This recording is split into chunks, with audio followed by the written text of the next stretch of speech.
to the republic for which it stands, one nation, under God, indivisible, with liberty and justice for all. Thank you, everybody. Madam Secretary, may we have a reading of last month's February 10th meeting minutes?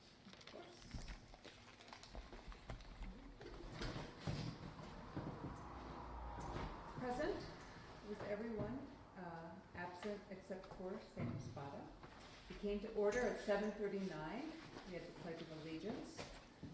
We had the reading of the minutes from 127. Kevin motion to approve. James seconded that approval. It was approved.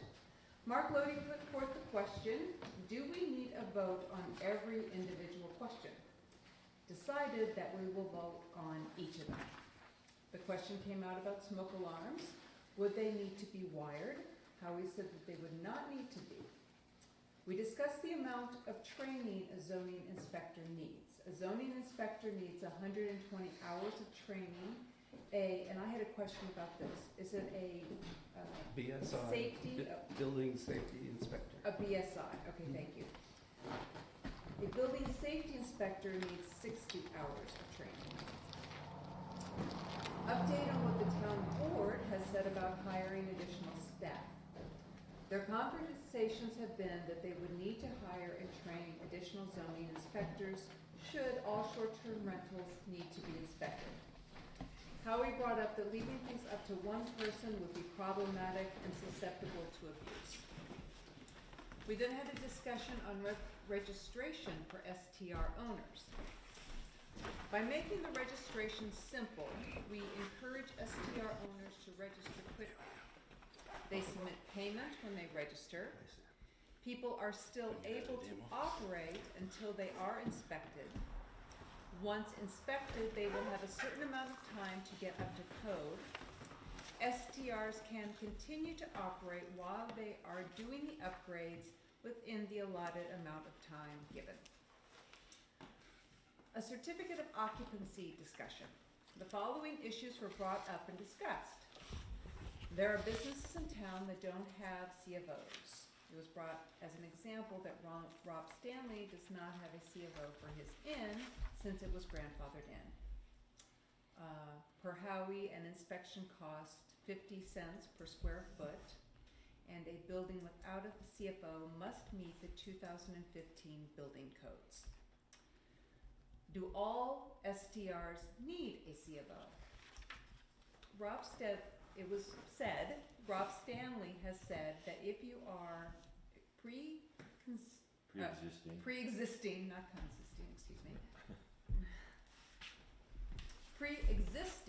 non-conforming, then you don't need a CFO.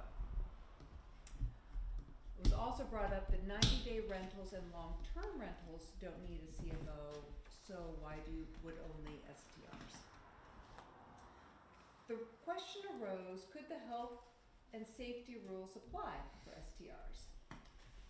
Find out what parameters the county uses for the health and safety. Obtain a county inspection. Kevin Van Blarkum would work to get the county inspection from Carol M. Smith, the Commissioner of Health. A discussion regarding limiting the number of STRs in Shandaken. Do we limit the number of STRs a person can own or the number of STRs that can be in the town?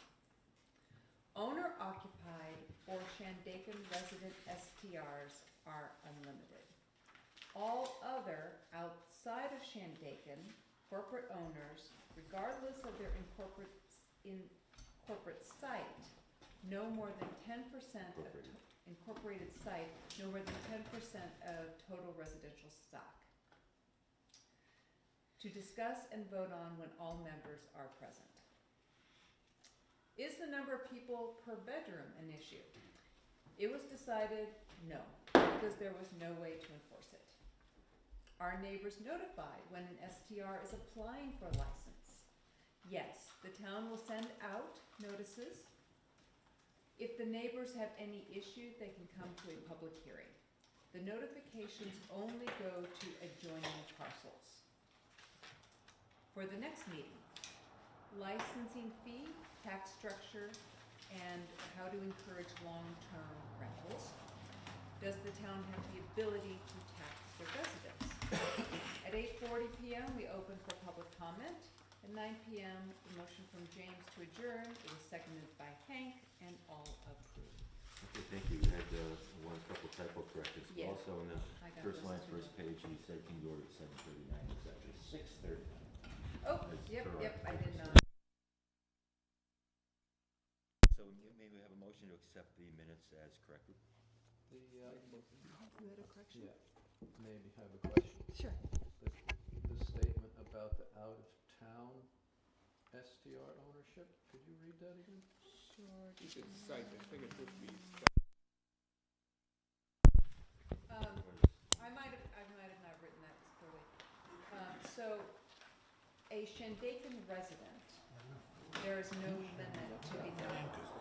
However, all others outside of Shandaken, there will, regardless, all others outside of Shandaken, there will be no more than 10% of total residential stock put towards that.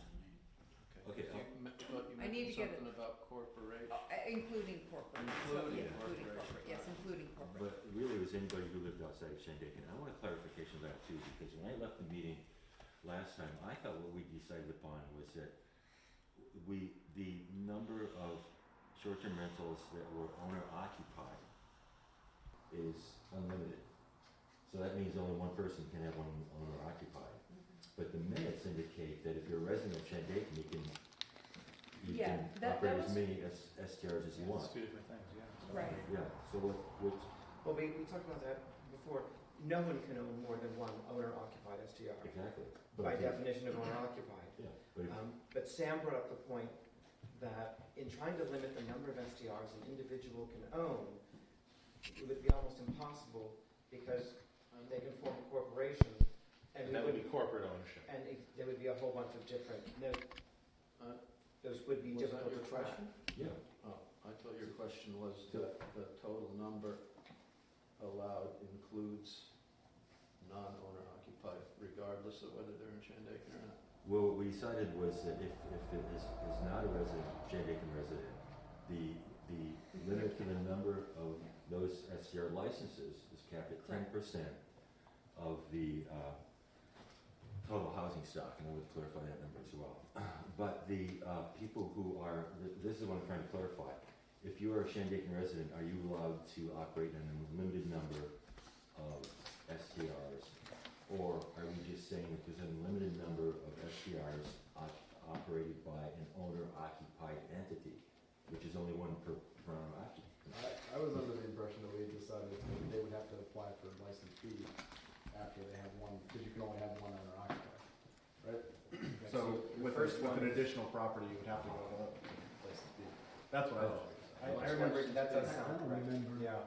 I don't remember saying that, that owner occupied would be, not, not put in the loop of getting a license. No, nobody said not get a license. No, There'd be there's two limited types of number. license. Like I just heard that. That's you not what I get- said. Limited that's number right. of licenses. I was saying that license A is owner occupied, they're unlimited, Mhm. but you can only occupy one building legally. Okay. So once you have another building that you're putting on Airbnb or short-term rental, you would have to go for license B. Okay, And that's which will be in the limited to 10%. 10% of, So the 10% includes resident ownership and non-resident ownership. another question. No, that's what No. we just heard, yeah. That's what I just Yeah, heard. That would be, that's That- 200 and something. But that's not, I don't think that's what we talked about last What time. we talked about was that owner occupied would be unlimited and non-owner occupied would be capped at 10% of housing stock. I like what he is saying about if people have more than one, you live in Shandaken and have a second property, that they would get license B. for the And second then property. that goes towards the cap on the non-owner occupied STRs. Right, but the minutes aren't written that way, I don't think. No. No, That's- it was not the way I understood it, Yeah, or Liz- we Liz had is some right, that's clarity, so. we And could- James is right, last meeting, that's what we discussed, exactly what you said and Liz said, about owner occupied and non-owner occupied. So Right. all, Okay. I heard the minutes as being correct, but the nuance that Kevin just added about a Shandaken property owner getting a second property and having to go into B license, that was not discussed at the last meeting. No, although that's a good That's idea. new business for today, but I think it's a good I idea. didn't understand it that way. It may have been discussed that way, No, I didn't it- understand it that way, but I'm. Okay, I that's was a good. gonna second the minutes, so it's all good. Because owner occupied only includes residents, right? It doesn't include the second homeowner? Yeah, you would have, I think by default, you'd have to be a resident. Yeah, So then Yeah. the minutes aren't accurate to reflect that. well, you're saying they're accurate to reflect what you heard in the conversation last Yeah. meeting. So should we accept the minutes as read and then put this on the table for discussion, along with a whole bunch of other stuff? I think we get a lot of stuff to discuss. Which I did have put to discuss and vote on when all members are present, so this was not a Done deal? done deal. No? No. Well, none was, because we haven't voted on it. I have a question. Go ahead. Okay, so if you're a homeowner and you have 2 cottages on your property, are you still owner occupied? If they're on the same lot. It would be, my No. understanding is that it's per property. Yeah, that's what we Okay, discussed. Each one of those cottages would need their own license, but that's interesting, I mean, No, it wouldn't. Yeah. We said one license per property. Well, We said one Right. license per property, but an Is that you additional did? fee per unit. Right. no, that you're right, And But that the would- license goes with the lot, not the unit. So if there's a violation of one Yes. unit. Right. So we're getting to the weeds here. Can we, Yeah. can we progress with the minutes? Do you wanna, pass the minutes as read and then discuss this on the table? Yeah. Or are we amending minutes? No, Anybody? I think, May I have a motion to accept the minutes as read? yes. Motion from, second from Kevin. All in favor? All opposed? Minutes, so passed as amended. Thank you. As usual, good job. I know it's a tough job. Ready Okay, to do so- it, we all are. You guys need to help me, organize the agenda moving forward. 2 meetings ago, I presented this document, previously agreed regulations. These were the regulations, you were here for that meeting. Yep. These are the regulations we talked about, totally agreed to. And then we had a list of other recommendations that to be discussed, which we discussed, which you just heard in minutes.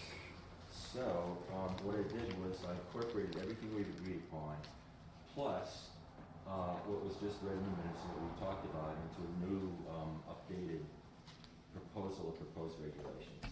So, one way or the other, at some point or another, and we agreed at the last meeting that we were gonna, talk and vote on it. So, what I did was I dredged up all the minutes, read all the minutes in the very first meeting, looked at all the videos I could find, including the last video. I missed about the first 10 minutes, but I don't know what's happened. Went through all my notes, went through all the notes everybody submitted. You submitted additional material, you submitted additional material, you submitted additional material, you submitted additional material. And I tried to synthesize all of that, put it together in what I thought we would upon and talked about. So I made a new document. So one way or the other, we're gonna have to vote on all these bullet points. Do you wanna do that now, or is there anything else you wanted to discuss? It may be easier just to continue the discussions and make a list, and then when we're all done, we can, because they are interrelated, and it's always frustrating when you approve of something, then you gotta go back and place it. Agreed. Now we gotta go back to that. So it's not gonna take a long time when we're all done. Bing, bing, bing, bing, bing, down. We've agreed that there's, about half of this is new material. We've discussed this before, so if you want me to hand this out, I was hoping to get a It report. would be from the- helpful as a guide. Yeah, from the health committee, because that will inform some of what we talked about here, but let's do this. So in black is what we've already agreed upon and talked about, and what you've already read. In Can I make a blue, suggestion? sure. Maybe we should invite Chad to join the Oh, is this conversation. Chad? Oh, I'm so sorry, sir. No, I didn't never meet you and recognize you. And I didn't get a response from you on the email. Yeah, I So sent I- it back to you like this afternoon. Oh, okay. Well, thank you for coming. Yes, and I told Chad in an email that we would get to him first, so he doesn't have to hang around for the entire meeting. Sorry, I had never met you, so I didn't recognize you. Okay, so we're gonna address this. First of all, let me explain what we're doing here. This is a Shandaken Short Development Committee. We have no legislative power. We're here to formulate recommendations that will be filtered through the town hall, through the town board and the planning board as to how to regulate and manage the short-term rental phenomenon. And there are a lot of questions we have. I have already asked you some questions. I know what the answers are going to be, but I wanted you here to explain to the group. from your point of view of Ulster County and Shandaken law enforcement, what impact have you seen from the short-term rental phenomena, if any? So, I mean, when we talked on the phone, if we go to handle any type of complaint out of residents, it's not a question we're gonna ask. Are you here for the short-term rental? Are you the owner ask? It's just, unless it's pertaining to some type of damage to the residents or some type of property crime, that's not something that we would ask. So, I mean, has there been an influx in the town? Sure, it's noticeable. But like I said on the phone, we get 5,000 people out there on Saturday and Sunday, so we're not getting 5,000 people in town for short-term rental stuff. So it's not, and the other point is, have I seen any increase in calls for service for the police department? I mean, there's been a slight increase over the years, but nothing that I would say would pertain directly to a short-term rental. So, what other questions? Okay, there's another question. We're grappling with the issue of enforcement. And one of the issues that has, taken place in other communities and is on the radar here is people who ran out to the fraternity brothers from, NYU University, and they're 18, these people running around naked at 2 a.m. or full moon, and they're shooting off guns in the backyard. What is the enforcement mechanism there? So. Wow, what parties are you going to? He's actually just reflecting back to his college. They had those buddies around my house. Post one if you want. Anyway, so we're proposing a licensing process, and if there are violations to these regulations, some of which already exist in the zoning code, noise violations, like blah, blah, blah, blah, how do we know? How do you know somebody's is ultimately, so if there's any code, any building issues, that's all gonna be Howie. That's got nothing to do with the police department. We don't enforce that, and we've never enforced that. There's been a lot of talk about our noise ordinance in town. I've been employed as a town police officer for almost 24 years, and we've never enforced the noise ordinance. Have you ever had a call for noise complaints? Many, many, many calls for noise. And it's usually a conversation with whoever's in charge saying, hey, can you turn it down? And they turn it down. I've never seen a huge issue with any type of noise in the town. And we don't have any, you need a decibel meter. Decibel meter has to be whatever the actual regulations is, and the town, I don't even know what the actual decibels are for the violation of the town code, but I don't believe the town even owns a decibel meter to be able to enforce it. Honestly, that's not something we're gonna do, that's something Howard's gonna do.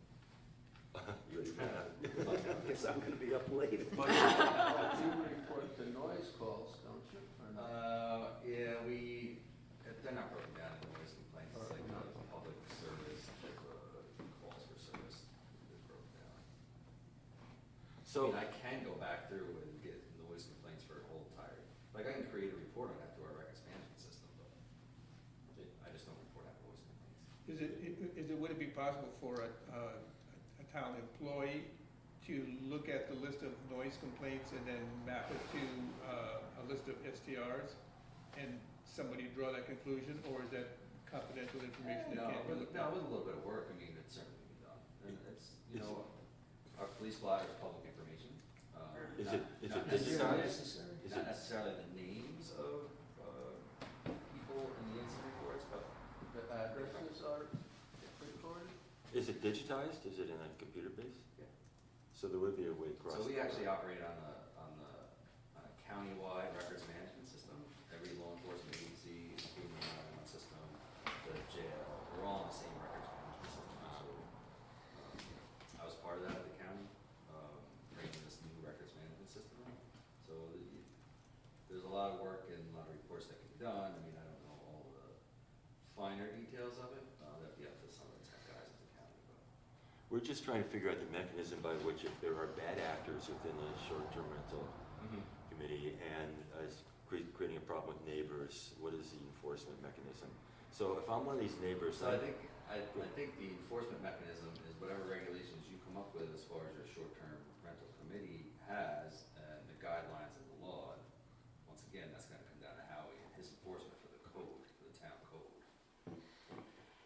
So So somebody Okay, making traditionally, noise, somebody that's the making noise is really a town code issue unless it's. It's a town code issue. I mean, there's no New York State penal law when it comes to noise.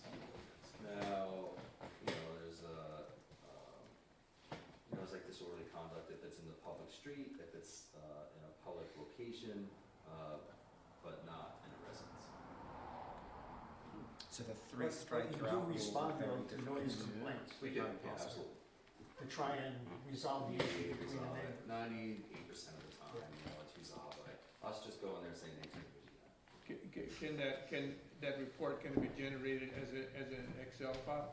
I'll look at that. I'm not exactly sure. Because if you had a database of STR residences, all the addresses, you just export once a month, you could, once every 2 weeks, But I mean, whatever. do we really need that? Yeah, it's Well, not being I don't- enforced now. Listen, it's not being enforced and it's already in our code, town code. Do we need to be like spending a lot of time with the noise issue as in parking and lighting and stuff? We don't wanna Can duplicate the move on? codes. We don't have I was just being techie and trying to come up with a solution. Yeah.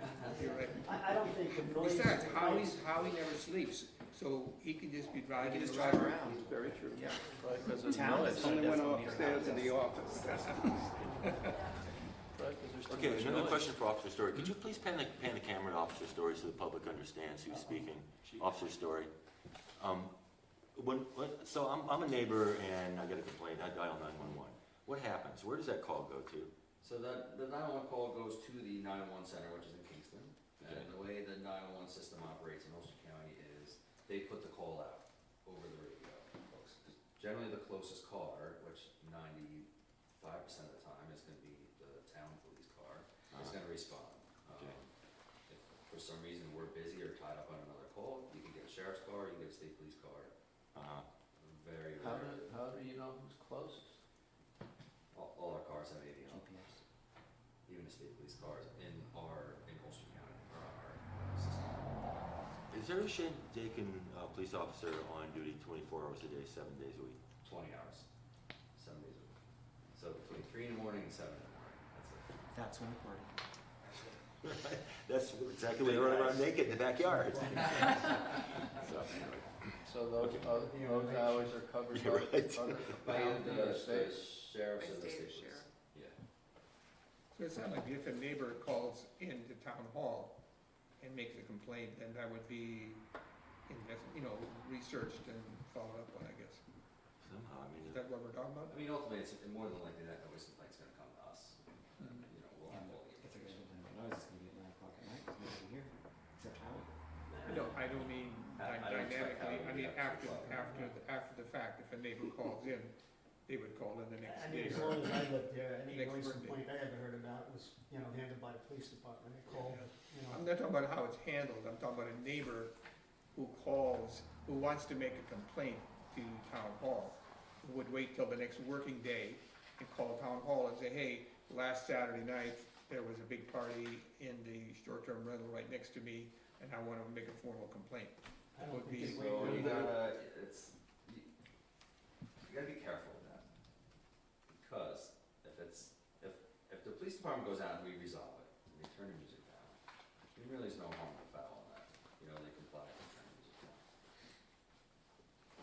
What becomes an issue is when there's a neighbor versus neighbor, and a neighbor dispute, they don't like each other, and they constantly are calling saying his chickens are loud, or he plays his music too loud at 9 o'clock in the morning, or I work midnights, overnights, and when I come home in the morning, he starts his car up and the engine is too loud. So you really gotta be careful, and a lot of towns have been kind of getting away from the noise ordinance. I think last year, or the year before, I had a conversation with a couple different town board members about the noise ordinance and how it's enforced.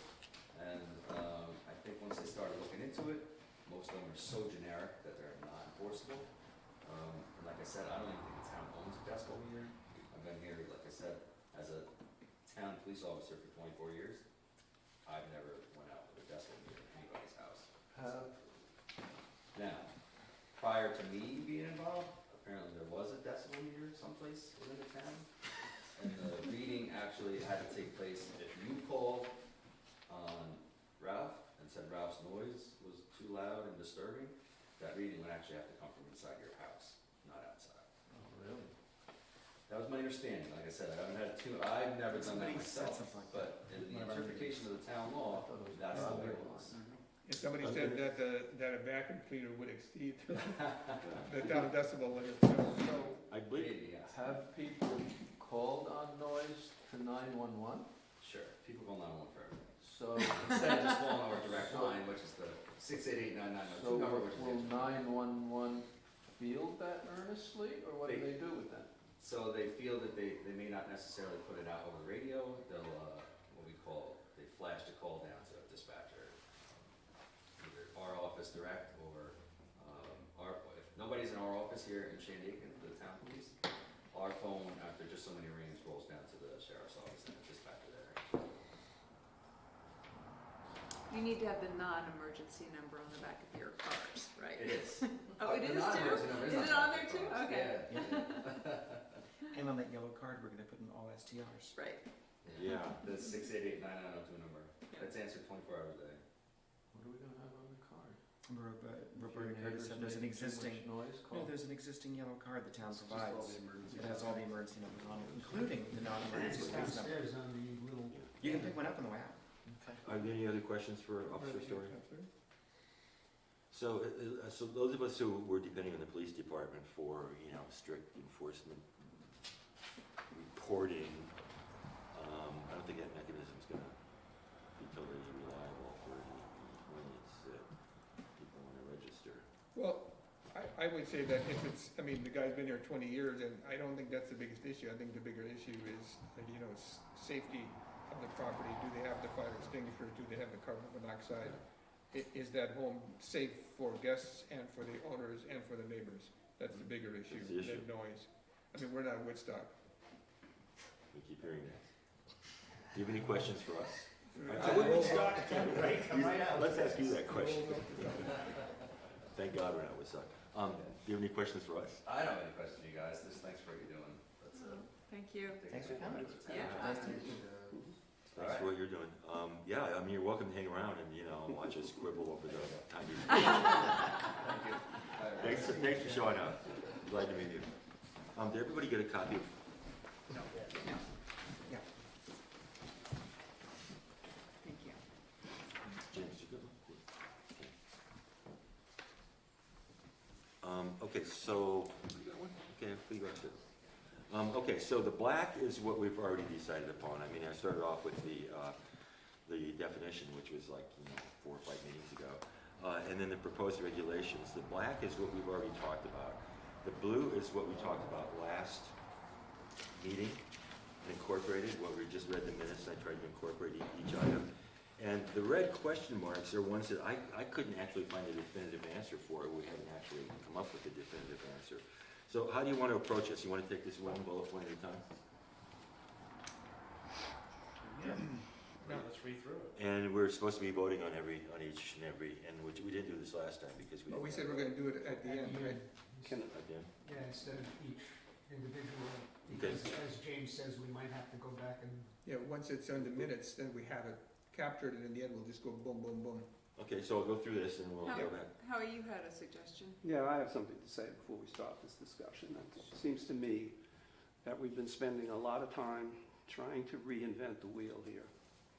And we go through all these proposals, parking, it took us 2 meetings to go through the parking. And something that I've advocated from the start, and I know most of the panel members have didn't want to accept it or rejected it immediately, was that we already have a zoning ordinance established in this town. And for me, the easiest thing to do is to amend our bed and breakfast ordinance. Because if we can do that to encompass the STR, everything else is done for us. The noise code, the parking code, the trash code, the safety codes, it's all here already. And we are trying to reinvent the wheel. And we're gonna spend hours and hours, and we're gonna send a proposal to the town board, planning board, maybe the ZBA. And they're gonna make changes, suggestions, and, you know, what Woodstock did, and I know everybody doesn't want to say that we're Woodstock, but what Woodstock did, which I think was very smart, is that's what they did. They amended their bed and breakfast definition and incorporated that into their zoning code. And with that, they generated a whole STR program, licensing program, application program, in a book that already exists. And we keep going around and around here making, you know, we're talking about STRs and if they get too noisy, or how many people should be in the bedroom, or how many parking spaces. We're gonna end up with a book this thick of ordinances and everything. We already have that book. And I think what I recommend, and I'm willing to continue down the path we're going, but I would strongly recommend that people consider, and I made copies of the Woodstock application and the ordinance, and I made copies for everybody. We don't have to make a duplicate copy of it, but there's a lot of very smart, intelligent things that were put into this proposal. And I think we should use it as a ruler to start. Into the Woodstock proposal, you're Yes. saying? Mhm. Yeah, we read that. I read that extensively, and I think we all went over those points at the time when that came out. I can respond to what you're saying, and if anybody else wants to respond, I'd like to Yeah, hear does it. Woodstock has a B licensing, or? Well, they have a permitting? program, it's part of their, and it's part of our zoning We code, bed we and have one breakfast. too? And what the home sharing committee has said is, well, we don't serve breakfast. Well, to me, it's a lot easier to put a few sentences in the bed and breakfast ordinance than to reinvent the whole wheel here. No, I understand that. My question is, do we actually have in place We do. a Yeah. code for bed and breakfast in the town? Absolutely we Like do. what is required if you're having a bed and Special use breakfast? permit No, but I mean the specifics of what you have to- requires an There's application a- to the planning board. There's a definition of bed and breakfast. Yeah, there's a definition, and there are regs. Mhm. And yes, you can apply for a special permit. Well, I mean, as far as egress and as far as fire safety, that they fall That under would- the regular sure, building absolutely. codes, or they have special Mhm, mhm. codes for bed and breakfast? They're required to have a fire safety inspection every 3 years, or they can ask for an inspection at any time. Well, we vetted this at the first or second meeting, and we all agreed, yeah, that would be a lot easier.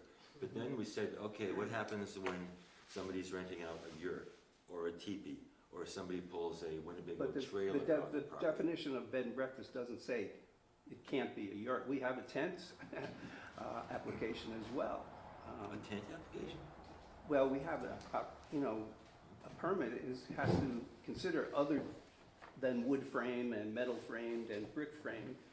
You can have a tent, a canvas, a membrane structure as a B&B, as a house. So if I put up a teepee and rent it out of my property, I would need a special permit. No, if you put a To- teepee up on your own property, then you can do whatever you want on your own Well, what if I property. rent out But that if you're teepee? renting it out to people, then, yeah, Exactly. that's different. That was, But that's still short-term rental. That's, Can I comment to that? Sure. Two things. One is, I think where we got away from it was that the special use permit, we went from there to C of O and the whole complication. So, and then, which we arrived at saying, well, maybe a safety inspection can get that baseline going.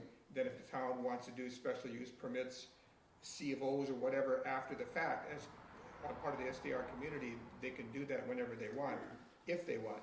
But what our recommendation to the committee, to the town, would be a simple baseline, and where we left off the last discussion. And I don't have a problem with using it as a baseline, but I don't think it maps exactly because of the special use permit issue. Well, you're gonna have to go through a special use permit Why? process, yeah.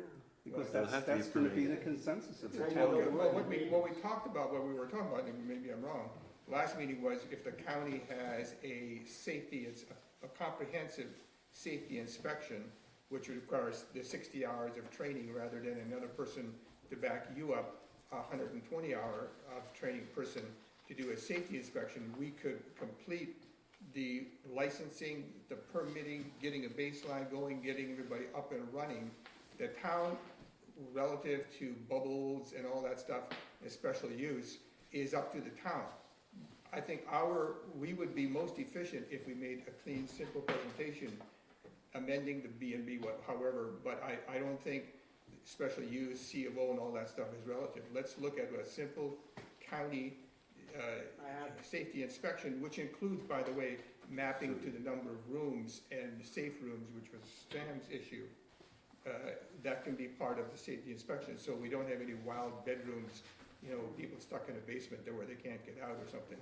That would So be you part of have the the safety inspection. process printed with you? What I have is. For Woodstock? For either our bed and breakfast I process or run Woodstock's upstairs and get our process. code book, but special use permit process. Do you know where it is right away if you want? I got a copy of special use Just permit go. here. I mean, Yeah, I was gonna well, go- If I may, the reason we didn't wanna go this way, Howie, is it requires the planning board to get involved with every single. The planning board is STR. gonna get involved, They're gonna Sam. have to get involved anyway. at some Not if point. it's the licensing, if the zoning code is amended to Well, say that What STR I'm is a telling you, thing, what you I'm let me telling you, finish? yeah.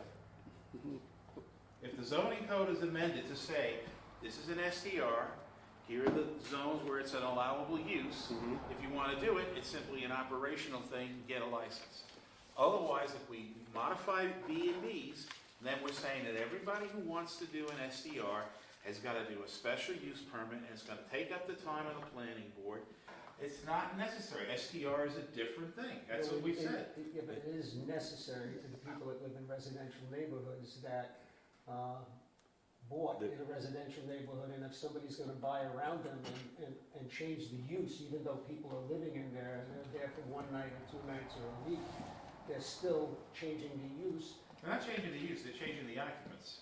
No, It's a they're changing- bedroom, it's being used as a bedroom, it's a home being used as a home. No, So is a no. motel. Sam, so that's is a not hotel. right, that's your interpretation. well, it's now When commercial use. when you're a single-family residence or a two-family residence, you're exempt from a lot of the building codes. But once you change to a homeowner, you're now renting rooms you're renting out 2, 3, maybe more bedrooms. That's not a single-family home anymore.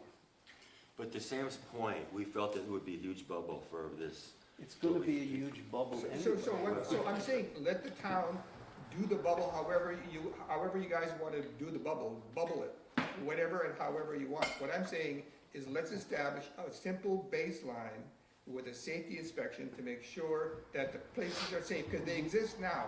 They're out there, they're renting every weekend. We want a simple way, let's get it up and running. The town, if you wanna go and say, okay, starting September 1st, 2023, everyone will be, and you'll be on a road, whatever you guys decide. Yeah, but James, I think to get to where you wanna go, the easiest path is what I'm suggesting. If you're suggesting we're gonna spend But you're another, suggesting, I'm sorry, if you're suggesting that we're gonna spend another 3 or 4 meetings, no, we're not. we're gonna send, well, I think we are, and then we're gonna send proposal to the town board and the planning board, and maybe the ZBA, I'm not sure of the process. But then they're gonna send it back to us again. But it's gonna be so good they won't. No, I'm just kidding. What I'm saying is, I was thinking about this, and thank you for the list. I really think there's only 2 or 3 kind of major things that we wanna talk about, then we're done. I thought I'm seeing light at the end of the tunnel. Yeah, I don't see, that, I think we should all self-monitor ourselves and not go over the same stuff 10 times, which we have all been guilty of. And we should be succinct in moving forward. Partially my Well, fault. in moving forward, I'd like to respond to what Howard said. And I agree with him, and I don't think the town should get involved in licensing, because we've already got, the county has a licensing, a whole division that just handles seasonal and, short-term rentals. And they talk about the health department and the New York State Fire Code, and that's here.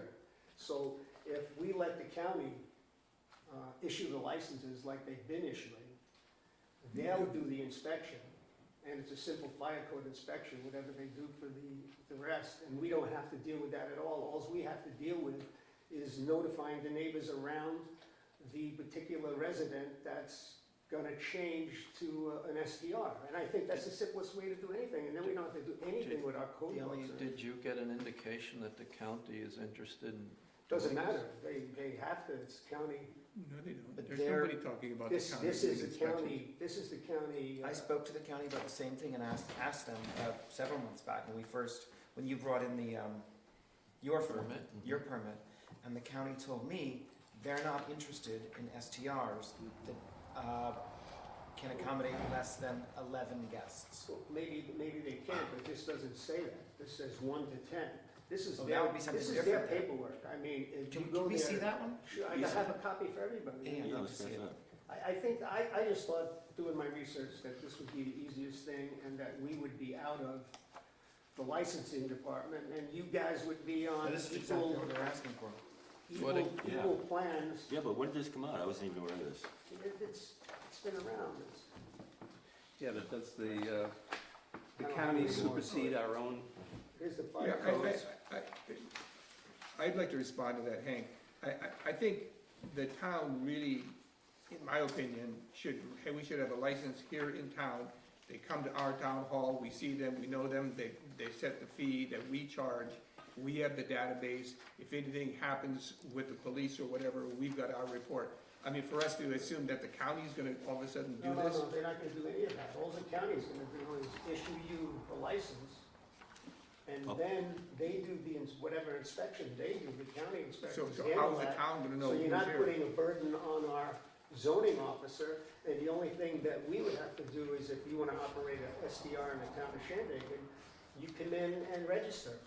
And Okay. then your neighbors get notified, for the site that you're gonna be, the ones around them, and that's it. If And the- we're done with it. If the county wants to do that and I think the the county's town got is, no choice. But Well- the special use permit still needs to be addressed. Yeah, well, that's right. notifying the neighbors. And if you apply for a special use permit, it costs you $100. Let me ask you a question. If the county's doing the licensing, what's to prevent us from saying STR has a separate definition in our code, and it is approved use in all zones except for light industrial and floodwater? And again, say, let's not involve the planning department when someone who has a home wants to rent out a room. Well, this is a different use. I mean, we've been through this, over and Right. over and over. I mean, everybody's got a different opinion of what an SDR actually But- is. but And with there's so many certain- different variations, but. That's the But issue. you can't, when you buy a home in a residential neighborhood, and you purchase that home, when you buy it, you agree by buying it to all the zoning that's in place at the time you buy it.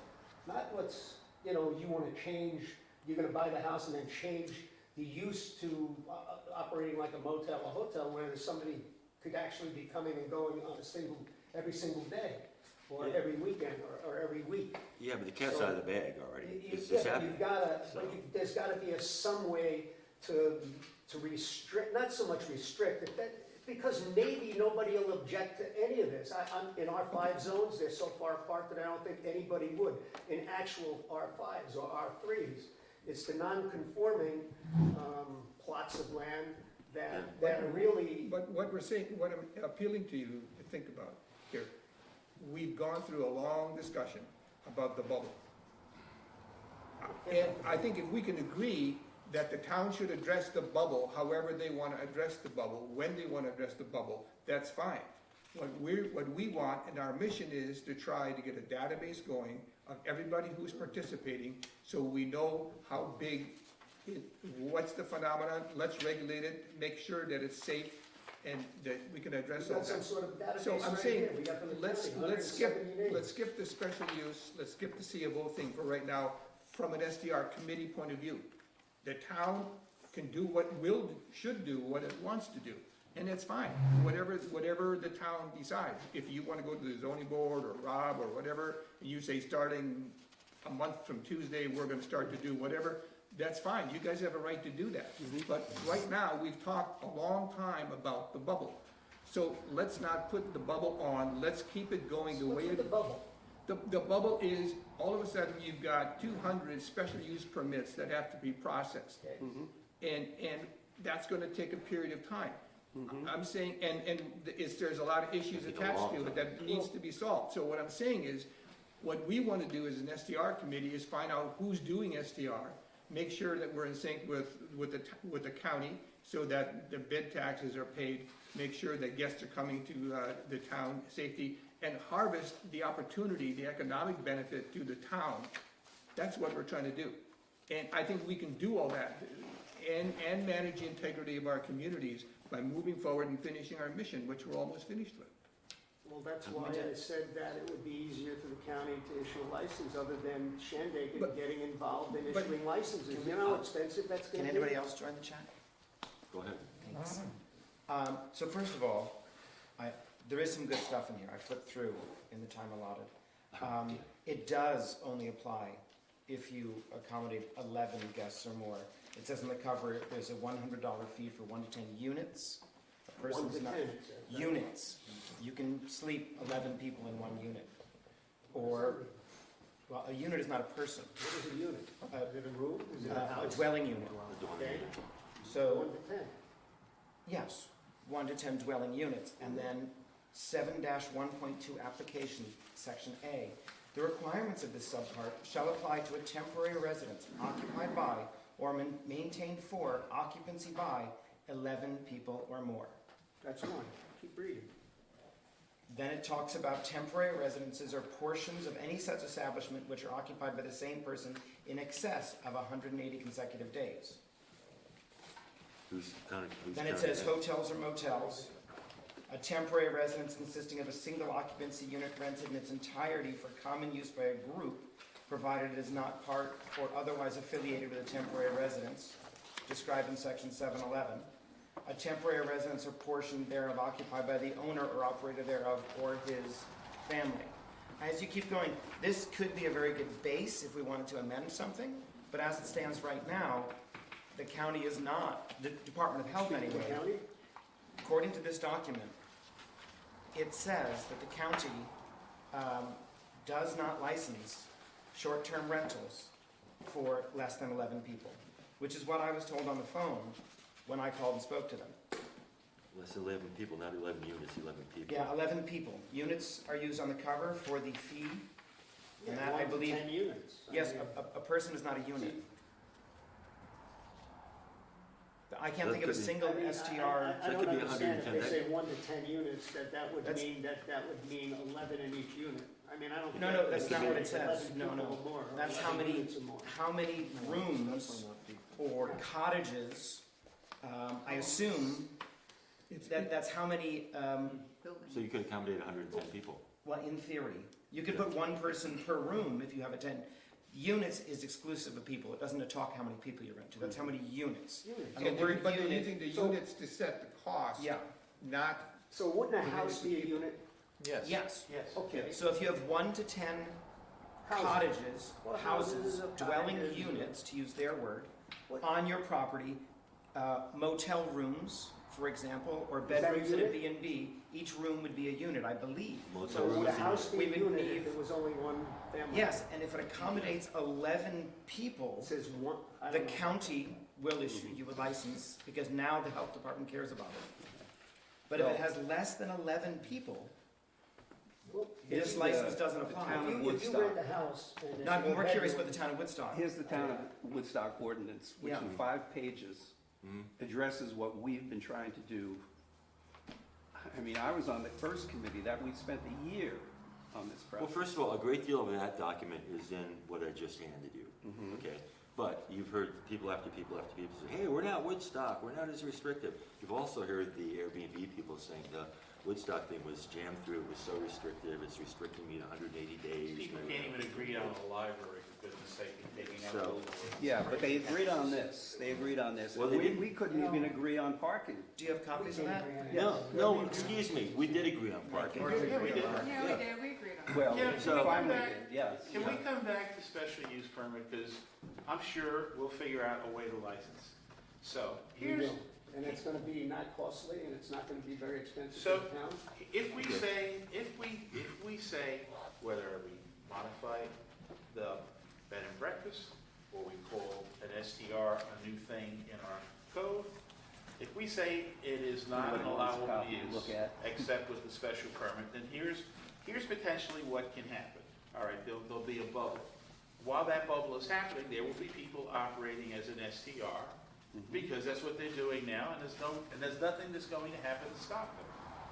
We're already seeing on the planning board, people come and preemptively ask for a special use permit because I might want to sell the house and enhance the value of the house. If I can tell a prospective buyer, yes, you can have a home office in here, or you can do this in it. It's already happened a couple of times. So, with the special use way, I'm on a planning board, okay? What rationale do I have to tell the 500th person coming for a special use permit, oh no, we're all sold out, there's no more we can do at Shandaken? I have nothing. So in theory, everybody who has a home, who thinks someday I might want to sell my home, could apply for the special use permit, and we'll have 100% of Shandaken homeowners able to be an STR, because that will add value to their home. It'd be dumb not to do it. So what are you saying, that we shouldn't have any zoning at all, and that we should just? No, I'm not at all. I'm saying, make it permitted and control it with the license. You just limit said, the how do number you with tell license. us 500th one that I No, can't give that's you a not- license? Because, not what he no, said. because I'm saying we've already changed our code to say, yes, we recognize STR. It's a different thing than a bed and breakfast. And we are going to regulate it as follows. You can do it anywhere, but you have to do a license. If you live in Shandaken and you own the home, no problem. If you don't live in Shandaken or you're a corporation, well, you better be among the first 10% to get a license, otherwise you're SOL. But if we go special use way, every home in Shandaken can be an STR.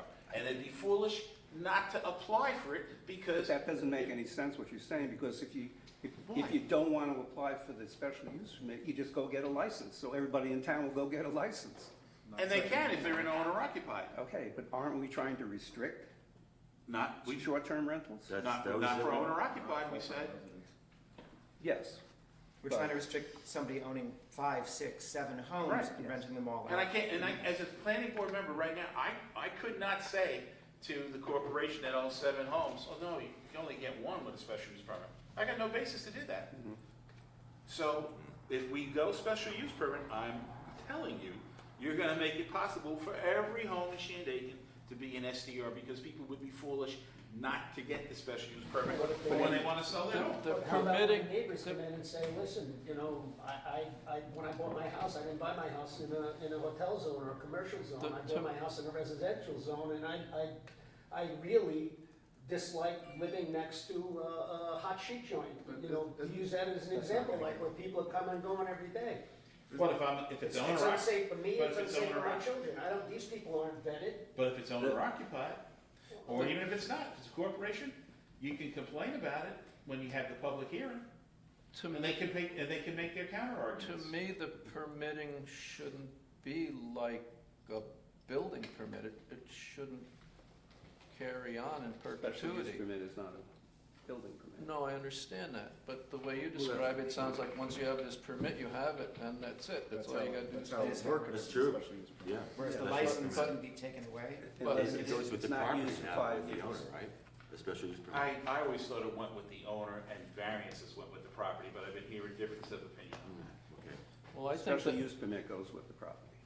I think whatever you give the STR should be for a year, and then it's gotta be renewed. And not with special use permits in perpetuity. See, the thing about No, that's- licensing, why it's that's not convenient, true. it's That's not true. the fee for the STR is gonna pay for the licensing process, it's gonna pay for the safety training person, it's gonna save for the monitoring. I mean, if you multiply $100 or $150 times 200, that's a chunk of change every year, or however, how often we wanna charge, that you're gonna be able to pay for the administration of STRs. I'm not So- saying that we eliminate the licensing fee or the application fee or the annual fee. I'm not saying that at all. Okay, right, I'm just saying that'll become part of the ordinance. But to me, what's the difference between a bed and breakfast and an STR? What's the difference? well, I think the issue is more, that a STR should not need, that the committee is not recommending pre-requirement of a special use permit to set up an STR, to pay a license fee and to get started. If the town wants to impose that on the STR population at some point in time, that's a separate meeting, it's a separate discussion. No, it's I don't not. wanna get, it's It's separate part of the because same discussion. if you wanna be here and set up something that's not gonna work and that's gonna be bounced back and forth between town hall and us for the next year or so, you can incorporate, trying to change town code that's partly in, partly out. People who disagree with that, they disagree with this, and you can put it into a bureaucratic thing for a couple. I'm saying is really simple, and I don't James, understand no, why it's. I don't think, Can I answer Howie's question though? There is a difference between a bed and breakfast and what the STR does. Bed and breakfast, by definition, you have to engage with the person who is your host. With an STR, with things like Airbnb, you do not engage with a host. You engage with an algorithm. You engage with a platform that's online. And there are people who like that. They want to book it. They want to show up. They don't want to necessarily they'll engage. still be able to do But that. They'll be able to do that. But you asked the difference, and the difference is with a bed and breakfast, Well- you must, as a guest, engage with your host. Whereas with the use of technology, you don't have to do You that in would an also SDR. have to do that with an owner occupied. No, you don't. Well, if the owner isn't there. I've done both. I've done bed and breakfast, and I've done Airbnbs. Airbnb, you click the lockbox, you take out the key, you go in. When you're done, you leave the key. on But the- what, I don't have to engage with the owner. but if it's a bed and breakfast, what is the enforcement mechanism that you have to engage with the owner? The owner doesn't necessarily have to be there. For bed and breakfast. breakfast? Is that It's not a somehow bed in and code? breakfast if I don't meet an owner, if I don't get Well, breakfast. If According not to an code. owner, At the very least, you some have to code. get some breakfast. staff has to be there, doesn't technically have This to be is the like owner. you have a big salad. Could be a manager or Yeah, But that's the certified point, for- there's somebody bed and there that you breakfast engage with. What indicates what food the internet services. allows is you don't have to engage. No, I You get understand the that. room. That's why it is a very Yeah. different thing. No, I agree with what you just explained. Well, absolutely. to Howie's point, that we examined this at, I think, second or third meeting. Believe me, I just combed through all the minutes, and we looked at all the possible permutations of what an Airbnb is, and we didn't feel that any one definition, whether it's bed and breakfast, whether it's hotel, motel, or anything else, fit every single description that everybody brought in of what an Airbnb is. So that's why we created our okay, own well, did you definition. read the definition in here? And what is The that? Woodstock. Yes, I did. Okay. Yes, I did. And we And adopted. how does the Woodstock, how do they blend the two together? How are they able to do that, and you're saying it's impossible for us to do that? How do they blend what two things Bed together? and breakfast and STR. This is funny to me because like at the first meeting, we looked at the Woodstock code and people at the table sat there and said, we're not Woodstock, and we threw it out. That's why we went to the county. It all seems so counterproductive. Yeah, we didn't throw it out. We included some of the stuff in the Woodstock proposal. pretty much It's in ours, been but no, looked that- at, it's not new material. No, It's but been the looked at definition- I time and think one of time the again. problems is. Kevin, that it's not just Woodstock who's done this. I understand that. No, Towns no, all I get over. it. But we're like, You're going in a But circle, no, you want to be different, but you want to be the No, same. It one of the doesn't- problems is that in negotiations, there's supposed to be a give and a take. And what I see happening here is that some people, and maybe even including myself, isn't willing to give, as other people here. And I think that if you're an STR operator, you would want to get this done probably as quickly as possible with the least amount of, so you Exactly. could continue Which on is- with it. which is But why on you the would- other why you hand, would- when you look at the other side of it, you know, if you're not an STR owner and you live here and you're raising a family here, you want that side of it too. So there's gotta be give and take, but Okay, we're not having a lot of give and Hank, take can I ask you a here at all. question? The number of We're SDRs, never gonna resolve it. let me ask you a question. The number of SDRs that are here are already in your neighborhood, people coming and going. We've said we're not gonna quash them. So people are gonna be coming and going in your neighborhood, no matter what we follow, whether it's Woodstock or whatever. So, but the way you're talking is like, all of a sudden, you're gonna be able to eliminate a bunch of STRs in your neighborhood, and now all of a sudden, you're gonna have this sort of newfound freedom of being alone in the woods. That's not gonna But, happen. you know, So James, what we're if- saying, what I'm saying is, let's move forward with a simple plan to get us up and running. If the town wants to do a special use permit, God bless them, they should.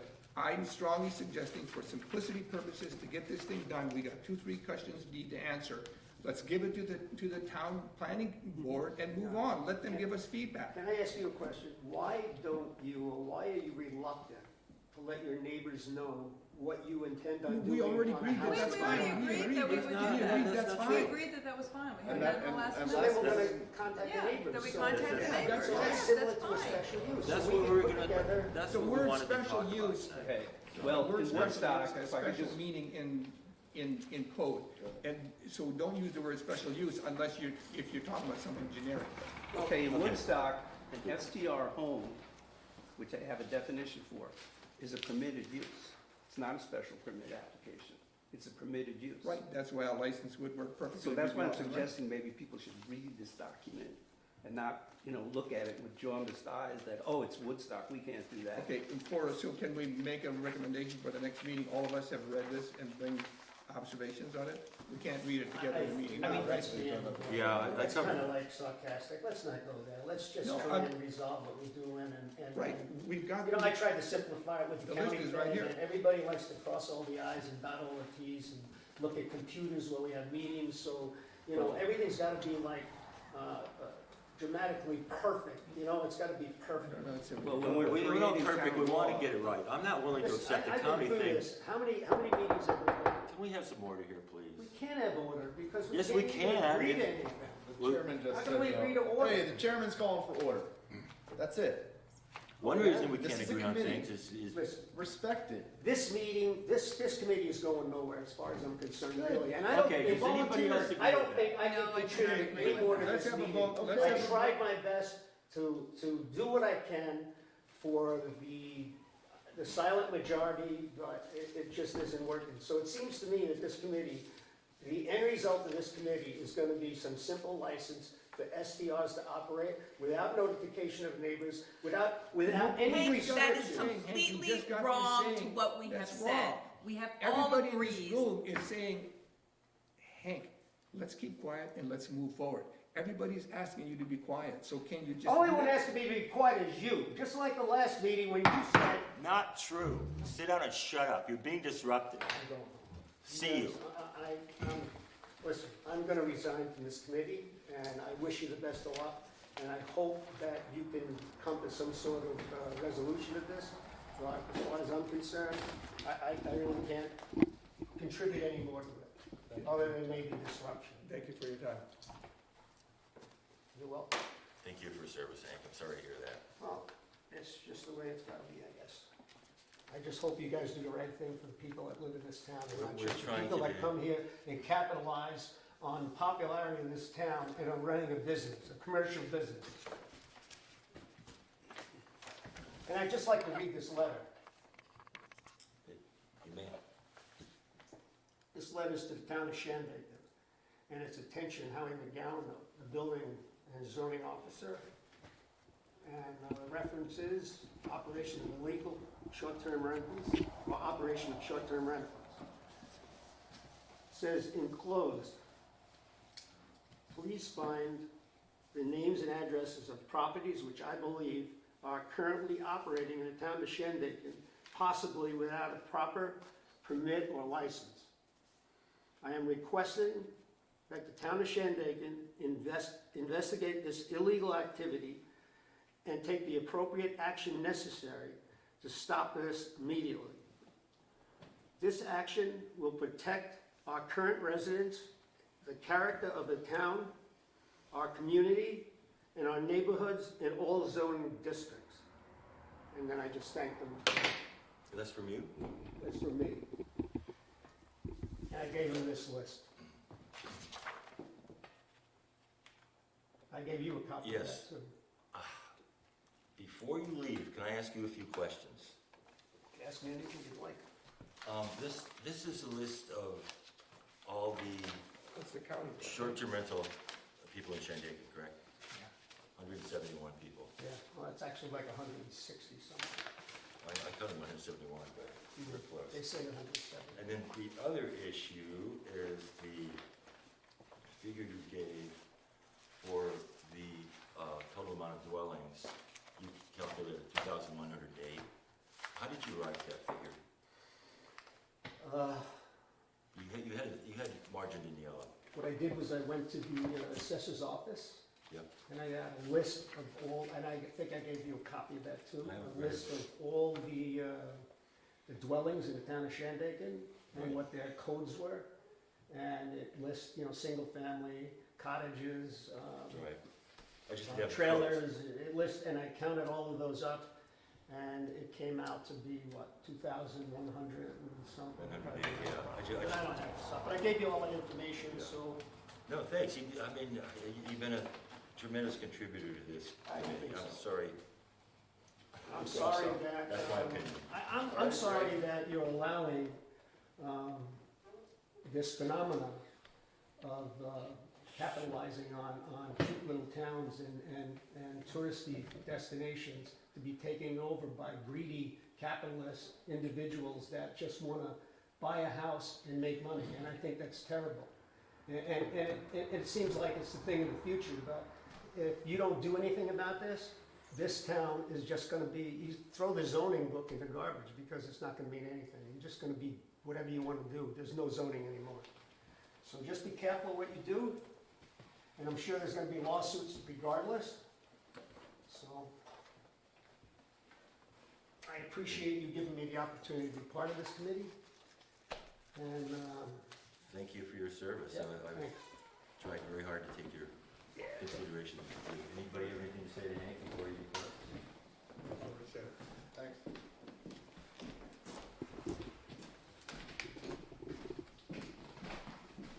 Okay, Moving forward. sorry that happens, but Do we need to have 9 in order to be a committee that is functional? Do we need 9 members to be a functioning committee? Is that a rule or an Is that arbitrary a number? rule No, or we're all- is it a? No, It's what we have. Yeah, we were It's what we based have on right trying to now. represent. Okay, so it wasn't a strict law. Do we So- feel that we can move forward as is, or I do feel we that need way. to? Yeah, We've come a long way so far. I think we've been at this too long to not finish it up. I tried to clarify as much as I could what we've done so far. If you want to go through with this. Can I just go back to the Woodstock thing for just 1 minute? I had a couple of, hopefully quick. Yeah, just So, pull that up. yes, we all have a knee-jerk reaction to Woodstock, but to Howie's point, Mhm. there's a lot of good stuff here. I think we all know there were some regulations that they came up with that we don't like, but this absolutely is worth everybody reading and considering and going over. There are some good, useful definitions. Many of their application process and rules, they've come up with parking, garbage, egress plan, It's very similar. manager. There are a lot of similarities, so. And the application is very simple. Yeah, we're all having knee-jerk reactions to some of the regulations that Woodstock came up with that we don't like. We can take from this and not take every regulation. I just wanted to say that. I would have us with fine-tooth comb, and we already have taken. Yeah, Yeah. A through There's a I lot is, here. A through I is very In similar. fact, I think they took it from us. That's what I think. Remind me, Howie, does Woodstock require a special use permit for an STR? In certain cases they do, but not for a owner-occupied. The owner occupied. I think that's an interesting approach, actually. And Sam, since you weren't here at the last meeting, going off the neighbor conversation, I think we were all on the same page that we said if neighbors were notified and then there was complaints, they would have the option for a planning board hearing and they would have to apply for a special use permit. It's in here. So, No complaints, no hearing. So- Yeah. just to bring it up to speed. Thank you. I think the best thing I can suggest is we go over this point by point, Yeah, and let's a do lot it. of this is addressing what we've Great. been arguing, and maybe we can move forward in a linear direction. If we may. So renewable over a specific time frame. That's the first set of question marks, right? That we're working with tonight. Yeah. Oh, you mean in the meeting or? In your document. In your time, we're going from the top, going through, right? Oh, yeah, no, I'm sorry, okay, yeah. Okay. All right. Okay, so STR operation by license permit granted upon inspection, renewable over a specific time frame, financed by licensing fee discussed all this, we're streamlining the process of getting people legitimate, rather than creating this bubble, et cetera, that's 3, 4, 5 meetings ago. So we didn't decide on what, how often it has to be renewed. Did we agree on a year? We were going back and forth between 1 and 2 2 years. years, I yeah. thought we said 2 years. I'm not, That was, was that what we had? yes, but we didn't vote on it, so. No, we haven't voted on any of this stuff. So on So- a 2-year basis, so if somebody applies in July, it would be 2 years from the date they applied, and if somebody applies in December, it'd be 2 years from then. So somebody in the administrational capacity of the town says, oh, these few people are up for renewal, and they would be contacted if they didn't pay, or say your STR is So in is the jeopardy. proposal to vote on 2 years? Well, a little more discussion. 2 years means it's less workload on the town and inspection. But that also means there's gonna be less safety enforcement. Mhm. So this is Because that's trade-off. inspected every 2 years now. And Well, As opposed to the inspection. Exactly. the renewal or license doesn't have to coincide with how often the inspection is. Correct. True. You know, I think the fee should be annual and the inspection is whatever you feel is appropriate. 2 years, 3 years as needed, you know. What did you say? The one was 3 years for fire safety Places or of something? assembly require it every year. Yeah. STR is not a place of assembly. And you said the B and B needs every 3 years Every only, 3 years. right? Mhm. And do they have? Fire and safety inspection. So the B and Bs have a fee through the town or through the county, like as part of this? Or the B and Bs fall under this, don't fall under this either if they're less than 11 people? 11 units, I mean? The B and Bs don't have an annual license. Once you have a B and B, you have it. But his question had to do with the safety inspection. Safety inspection would be every 3 years. Every 3 years. But we They could don't- change that. We could make Right. it every year. If we Just, wanted- do the B&Bs pay for their safety inspections? Is there a fee? $25. Okay, so they pay for the fee each time the inspection's done. Mhm. Okay. So that would cover the cost of the admin person. We're really looking to build all the fees into the license fee. But do you feel every 3 years is adequate for an STR based on what you know? I don't, because it's, It's very you different. know, it's not like a hotel where people come and stay for. And there's not a couple host of weeks or necessarily whatever. And so you have a lot of transients coming in and out. So I think a safety inspection once a year would be a good suggestion. I think that would, I don't have an. You know, I'm happy to defer to Howie on this. This is his. Yeah, Okay, because 1 year. you're right, there's a lot of activity, so, but how about 2 years? Do anybody for 2 versus 1? You make an argument for 2? I'm Then not let's say- intimidated. Huh? Do you think every year is realistic from your For the work- standard? work- Yeah, work- fire work- safety inspection it doesn't take very long if you're looking at 2 bedrooms. You're looking at a fire extinguisher, nothing is gonna change, the staircases are gonna change, the windows aren't gonna change. So basically what you're looking at is carbon monoxide detector, smoke detector, you know, a path of egress. So you're kind of looking at the same things over and over again. I don't think it's gonna take, hours to do No, I it. understand I mean, that. I do a restaurant, it takes 15, 20 minutes. But in the space of the time you have now Mm-hmm. to fit this additional Yeah, still. 200 places in every year, Well, I suggested to Carrie, the secretary, and she enrolled in the training for the BSI. Oh, So by June, she will be oh, uh-huh. capable of doing, Oh, good. How- And how she's already about- on the payroll. she's already on the payroll. Is this too complicated? That you get a safety inspection 1 year after you get your license, then after that, it reverts to 2 years? That's a good idea. Because it's that new, we're talking about the new host who's not familiar with everything, the safety inspector after a year can say, hey, you gotta do your fire extinguisher, just help them out, be good hosts, if you Yeah. will. And then after that, you kinda know them and it's, give them a 2 year after that. Is that too complicated? Well, what about if the Airbnb or the STR people decide to have a party like Mark suggests, and they take the CO2 fire extinguisher outside and have a fire extinguisher fight with each other? Well, I mean, But we I think could solve that because we did say that they have to have an annual inspection. Inspection. Right.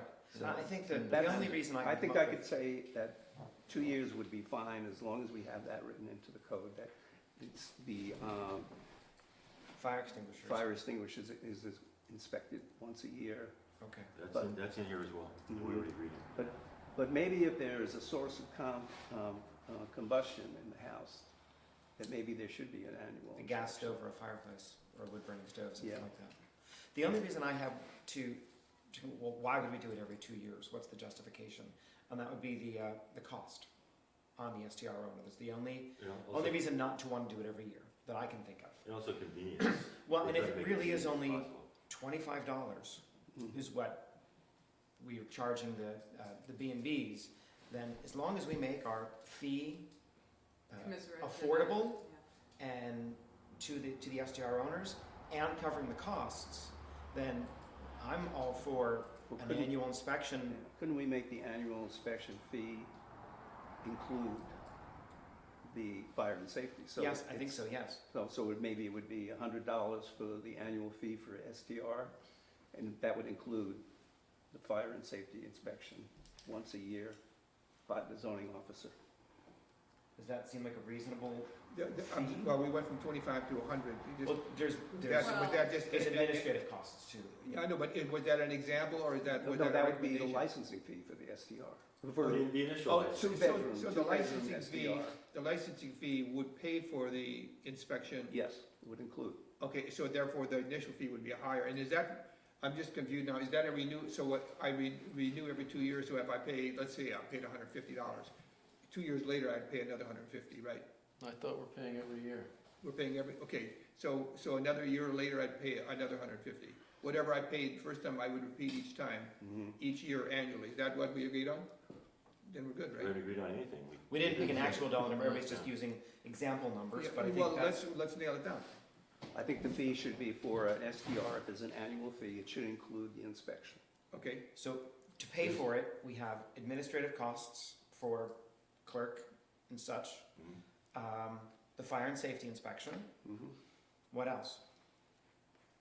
that's it. Well, The we're handling the Well, fire safety extinguisher certification. encompasses everything. That's But- gonna cost something, yeah. But Fire that would- certification is Cost separate. That'll be That's separate. separate. But we would Fire pay extinguisher. that separate, Yeah, because that would that's- be To going the to a fire different extinguisher entity, company. correct? Right. Mhm. So do we think, Howie said $100?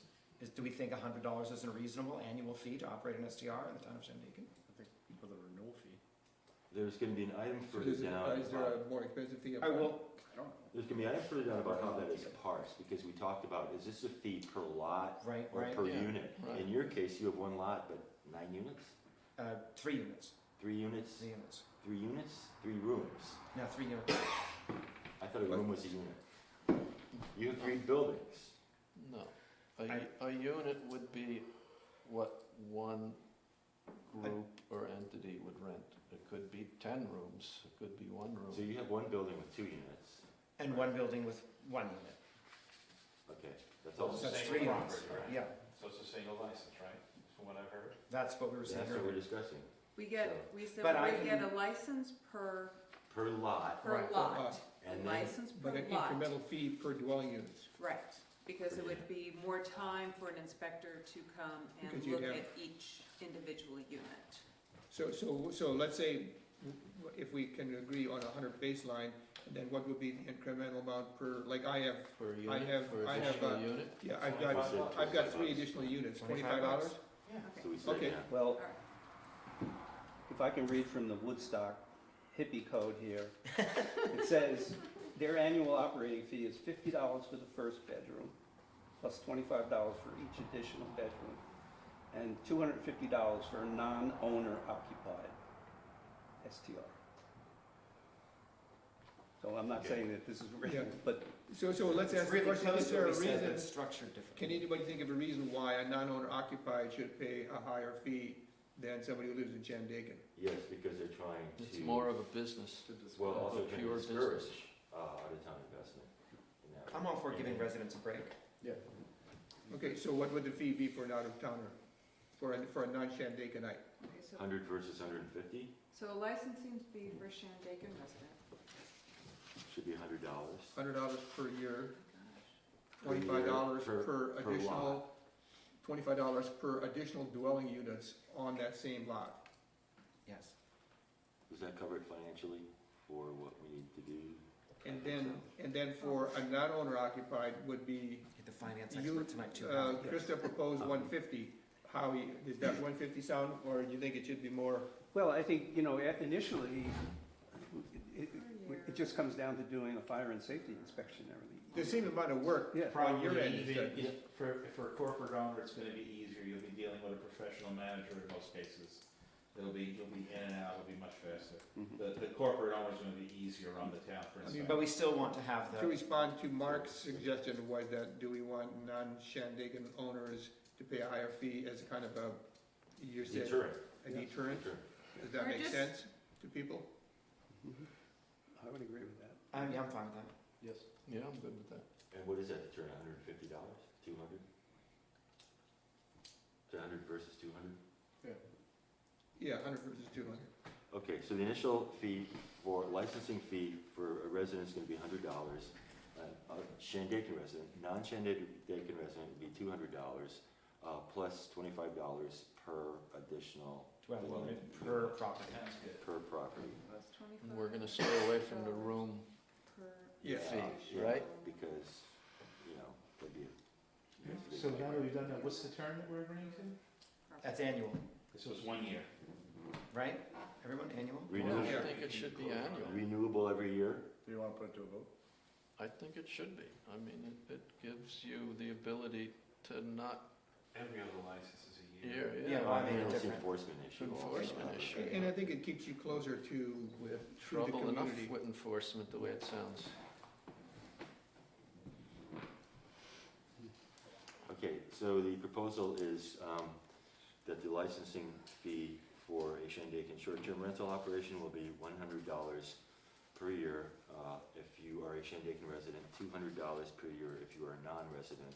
They will be renewable every year, once a year, and it'll be an additional $25 per dwelling unit.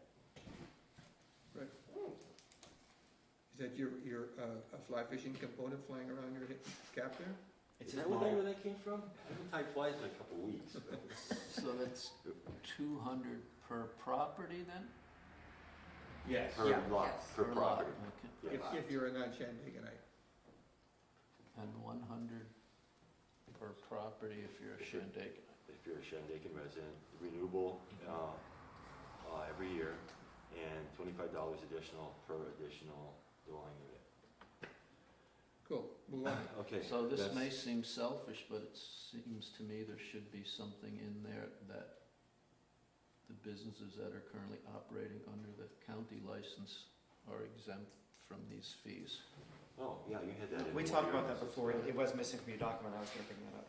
Yeah, and that the county supersedes the, yeah, I guess we should say that, right? So if an owner has could you tell me the name of that license again, what is the name of the license? Temporary Ulster County residence temporary permit? residence permit. Ulster County temporary residence permit. What did that permit cost you? Ulster No. County. Yeah, that's what these fees are that Hank handed out.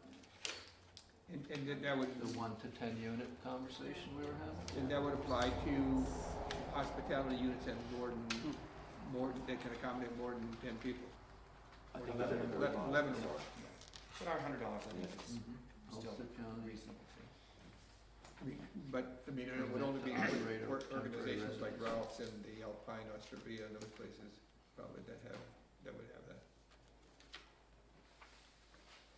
It's a TRP, the temporary res permit, supersedes. Shandaken. But if they do short-term rentals, would they still have to do the license? Would you still want to do the license, so you're on the database Just have the fee waived. and waive the fee, is that what you're saying, or you're not doing the license at all?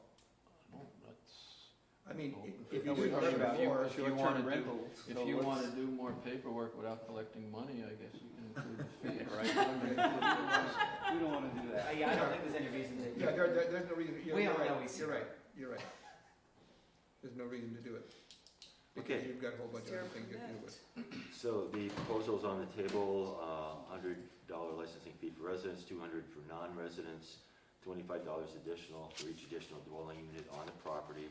The permit, or the licenses are per lot, per property. The Ulster County temporary resident permit would supersede that, and that's all renewable every year. May I have a motion, may I have a second? I have one more point.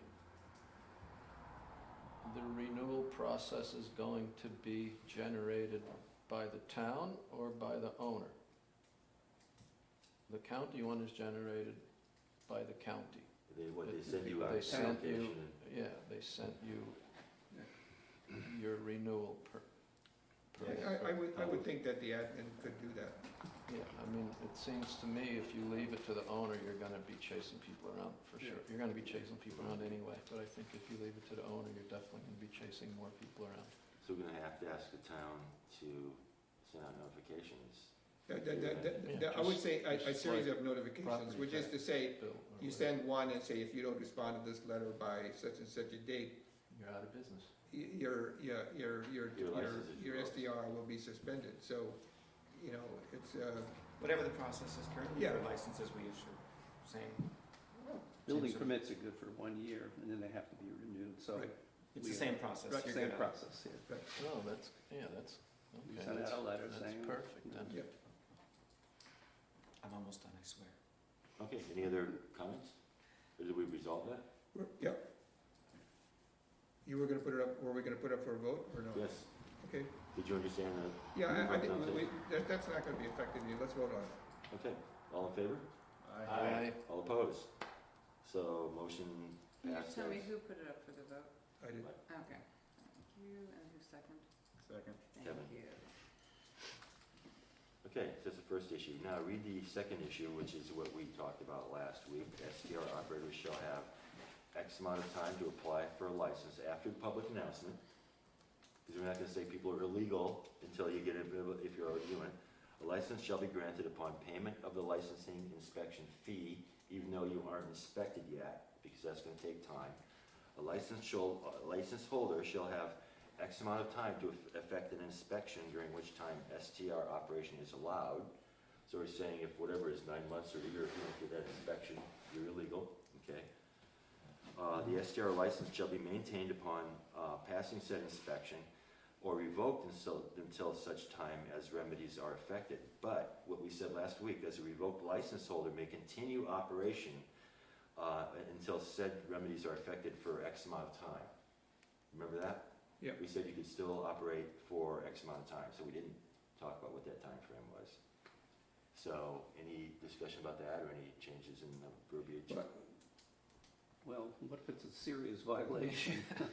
That's what I, yeah, I think that's gonna depend on The violation of the regs we're Mhm. instituting here. I mean, if the violation was, you're missing a smoke detector, and you can just go down to Eric's and buy a smoke detector and put it up, that's an easy one. But if your violation is, you got a gas leak, well, no, you can't continue operation. So that's a tricky one to put in there. Wouldn't that be dependent on, well, I mean, do you wanna get that granular as to kind of what different kind of combinations could precipitate a revoke or 30-day or 60 days? Do we wanna get that granular? Or do we need to address that, or is the town gonna address the administration of that at some point? And how is that enforceable? Yeah. Mhm. I mean, the only time I'm gonna come up with violation is when I do an annual inspection. Right. So, I mean, Unless so, someone makes a complaint that we were when we slept in a place and there was no smoke detector or something Right. like that. so let's say that you go there and you find a smoke detector, like Elizabeth said, you can go down to Eric's and buy one, pull one in, or it's something where, a gas leak or something where, I mean, do we wanna, I would say let's just keep it simple for now and saying you have, 30 days, unless it's 30 days seems reasonable. If you go there and the smoke detector's not working, Yeah. 30 days is. would be more than reasonable, but if the safety inspector determines that it's a question of the health of guests, they would have the option to have a more serious kibosh. Carbon monoxide leakage from a Yeah. furnace. Yeah. So a 30 How do we days. word that? So, How do we word that one? well, a 30-day Little comma there. period to meet to address the violations, unless safety inspector determines the infraction is a issue with the health of either both the owner and the guests, in which case they have the option to shut it down. I think Ralph just nailed it for, 30 days, comma, at the discretion of the inspector. Yeah. Well, right now, the fire and safety inspections that I do for restaurants, almost nobody gets 100 on the test. So I don't think I have the ability to shut somebody down. I mean, if it's a serious violation like a gas leak, I mean, the owner's gonna wanna shut that down immediately. Fair point. So I don't necessarily have the authority, and when a fire and safety inspection to say, well, shut the restaurant down for the week. I can't say that. I can say you didn't do very well on your report. Yeah. And So when there are violations, how do you handle it? How do you, what's the mechanism to make sure the violations are corrected? well, I mean, fire and safety inspection would be something different than, say, I go there and they have a permit for 2 bedrooms and they have people sleeping on the couch in the living room. I mean, Yeah, yeah. I'm not gonna see that Yeah. because they're No. not gonna have me come when that's Right. going on anyway. But, I've got a related question. So let's say that somebody got a bad report. Okay, is there a level of bad report in which that would go into the database of if we say a STR owner had 3 strikes and they're out, would something like that be in violation and then 30 days goes by and they still didn't fix it?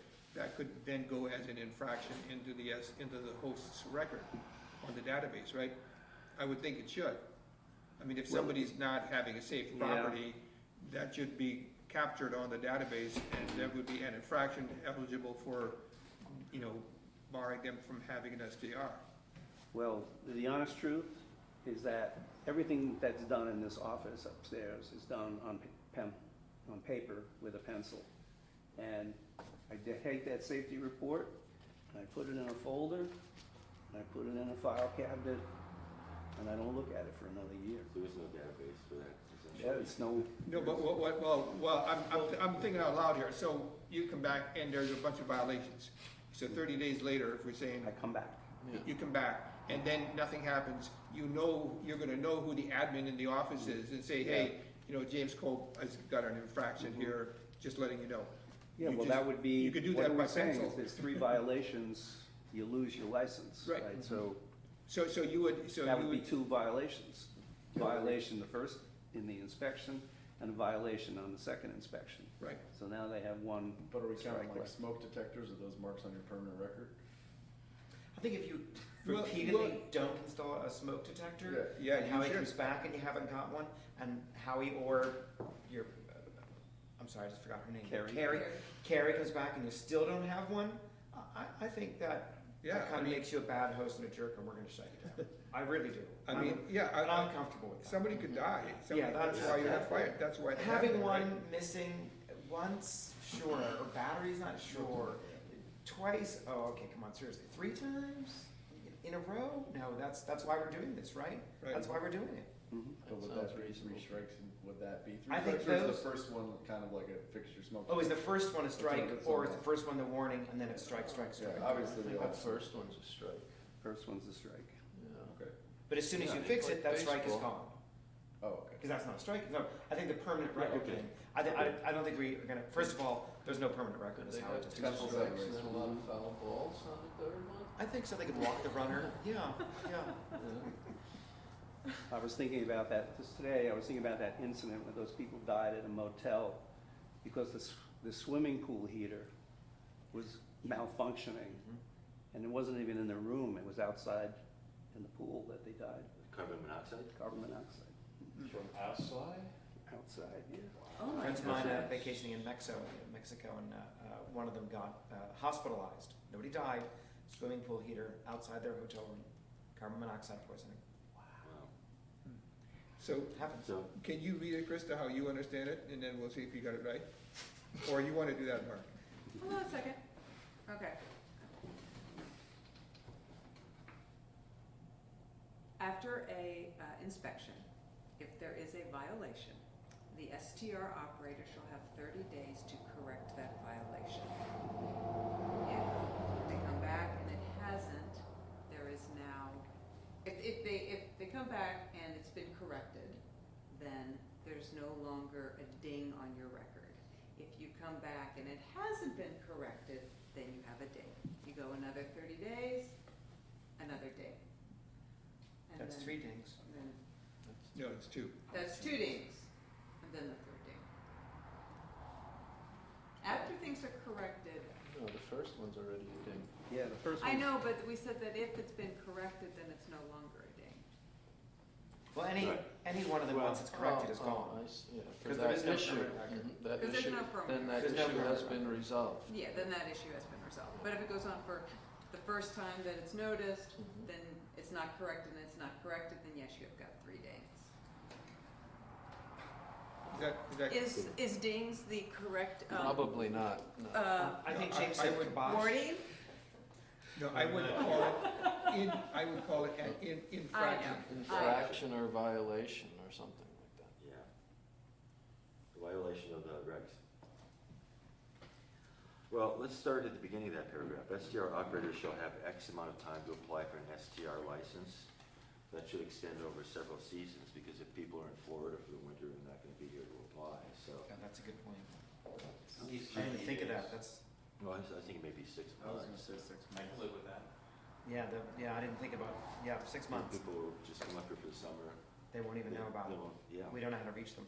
Well, right? where do the people that don't live here get their tax bill? They don't get it here. People that don't live here get their tax bill. Where do they get their property tax bill? They don't get it here. At their place of residence, their Right. legal place of residence. So they would get this there too. So why do they need do they get 6 months to pay their tax bill? And you've got So- Ulster, you've got the Ulster County list, and March Gallagher said, I'm gonna collect more money. Right. You're gonna have the list, so if you got the list and you know they're running an STR, Your implication is we're gonna be sending out a notice to this effect to every single STR operator. Well, I That's think we're gonna simplistic start what with you that said. list. I think we should, yeah. Yeah, Are we absolutely. sending out a notice? That's the first I thing didn't we think talked we about. were. No. We're gonna, You're gonna the let town is them, gonna say, we have these new regulations, you have X amount of time to get caught up. We'll announce that in The the count- newspapers or our the- usual channels. the county Should we isn't be waiting sending out for, notices? Mailing out notices? the county isn't waiting for people to sign up to pay the occupancy tax. They're sending out notices. right? I would think frankly, it wouldn't be fair to an owner, and it'd be really weird to have 6 months. That's like way too long. I mean, how much does it cost to send out 200 notices? Say you have, I think for this startup, you months. should do it exactly like the property tax. Haven't we also Send all out- said that that list is not Send out a complete? notice, if you comply by this time, it's this much, if it's after that, it's this much, and if it's again after something, it's even more, and get the people signed up, That's because the idea, give an we've incentive. been monkeying around with this business for a long time. so the initial one would be what? What we pay bed tax quarterly. So We're you could not say, talking about the, I know, but just as a timeframe, you say if you send out a notice to everybody on the list, you say you have 3 months to organize your life and get registered. yeah, I don't know, how much time do you have to pay your tax bill? I don't, never pay attention, I know you have quite a bit of time. How much No, time? I think they say within 30 days, if I'm not mistaken. It would, it's due on a certain date. You have, Right, from the end of the quarter, you have a month to pay it. What? no, I'm talking about your property tax, Oh, property tax. It's a little over 2 months, I think. yeah, Well, so. no, there's that stage thing where you pay a penalty. I think we're off topic, I'm just gonna Yeah. say. Yeah. I don't care how long we've got to. I'm trying to structure the, Yeah, but since we can't agree how long we have for it, let's Which just. one? How about 90 days? I think 90 90 days. days. Yeah, I'd say everybody on the list is sent a notice. You have 90 days to register. And do you have to be present to apply for a license? I don't see why, that's the No. only thing we have to talk about is the application process, which you submitted. What about the ones that aren't on that list? I think Well, everybody as- sitting at this table well- knows somebody who's not on that Well, list. this is one of the things Hank, God bless him, did for us. He got a list of everything all the short-term rentals in Shandaken, this came from the county, this Yeah. is pre. But Hank March didn't get it, Gallagher's list. we all got it. Yeah, we all got that list. From Yeah. Rob Rob Stanley. Stanley sent Yeah, it to Rob us. sent it. I just want to be clear that it wasn't Hank that got it for us. Okay, well, Hank was taking credit for it. Yeah. Effort. It's not a complete list, though. No, well, it was 171, and no, it's not a Right, complete we list. all- So, yeah, we're probably looking at 200. I think Hank's estimate of 500 is way over the top, but we're probably looking at 200, or excess of 200. I mean, that exists in an Excel spreadsheet. You can go, you can dedupe, you get the new list from March Gallagher and dedupe it, and you find out how many net new ones. And then if somebody comes to town hall and reports one, you can do that too. Okay. So I'm just asking, if we've just agreed we're gonna send letters to those 160, 70 odd, how are the other 30, 40, 50 being notified? Which are the 30, 40, 50? The ones that are not on that list. Yeah, Well, we're we still can't- making a we public can't- We don't know announcement. who they are, so Yeah, how can we Still, send it? still announcing the paper. Public announcements, As we newspaper, do ordinarily. and they get the same time frame. Yeah. 90 days. I'm just concerned about people who are spending winter in Florida and aren't here for 90 days. And they're not gonna But they read still wanna they're comply. not gonna read the Daily Freeman. No, Yeah. quite possibly not. Oh, the And ones their that tax aren't bill on is the paid list. by their mortgage company, so they don't know how much time they've got for that. So it's all taken care of. And they're only up here in the summer. 90 days, I guess. No, I said with any luck, it'll be summer, so we don't have to worry about it. Yeah, Right. It will be some. Okay, 90 days. Yeah, I think 90 days. okay, 90 days. Okay, and then the license holder shall have X amount of time to effect an inspection. That's not the call of the Yeah, I think host. That's- applying for that's the how license fast is Howard's your- people- that's how fast Howard's people gets there, right? I mean, if you do a license, you automatically triggers a request for an inspection. I don't understand the question. Maybe you're not home, so you have a certain amount of time you allow somebody to make the appointment. To make the appointment, okay, got it. Okay, you may be fast, but I'm slow. Okay. Okay, make the appointment, yeah, and then because Before I you, read it. yeah, because but the appointment may be 2 or 3 months prior to when you call to make the appointment, but you're still making the appointment. But here, to effect the inspection means you make the appointment and it actually happens. I think Jim suggest another 90 days. Yeah, We go with that. Wait, are we saying to make the appointment or to have the To appointment? get it happen? done. To get it done. In 90 days, you make the appointment, make it happen. And then the STR license shall be maintained upon passing said inspection or revoked until such time as remedies are effected. Now, here's an important point we discussed last time. A revoked license holder can still continue operation while said remedies are effected for X amount of time. 30 And days. then we said 30 days, okay. So this proposal will read, STR operators shall have 90 days, and we're sending a notice, 90 days from the time that these regs are announced to apply for an STR license after the public announcement of said regulations. A license shall be granted upon payment of the licensing inspection fee. The license holder will then have 90 days to effect an inspection, during which time the STR operator is legally allowed to operate. The STR license shall be maintained upon passing said inspection or revoked until such time as remedies are effected.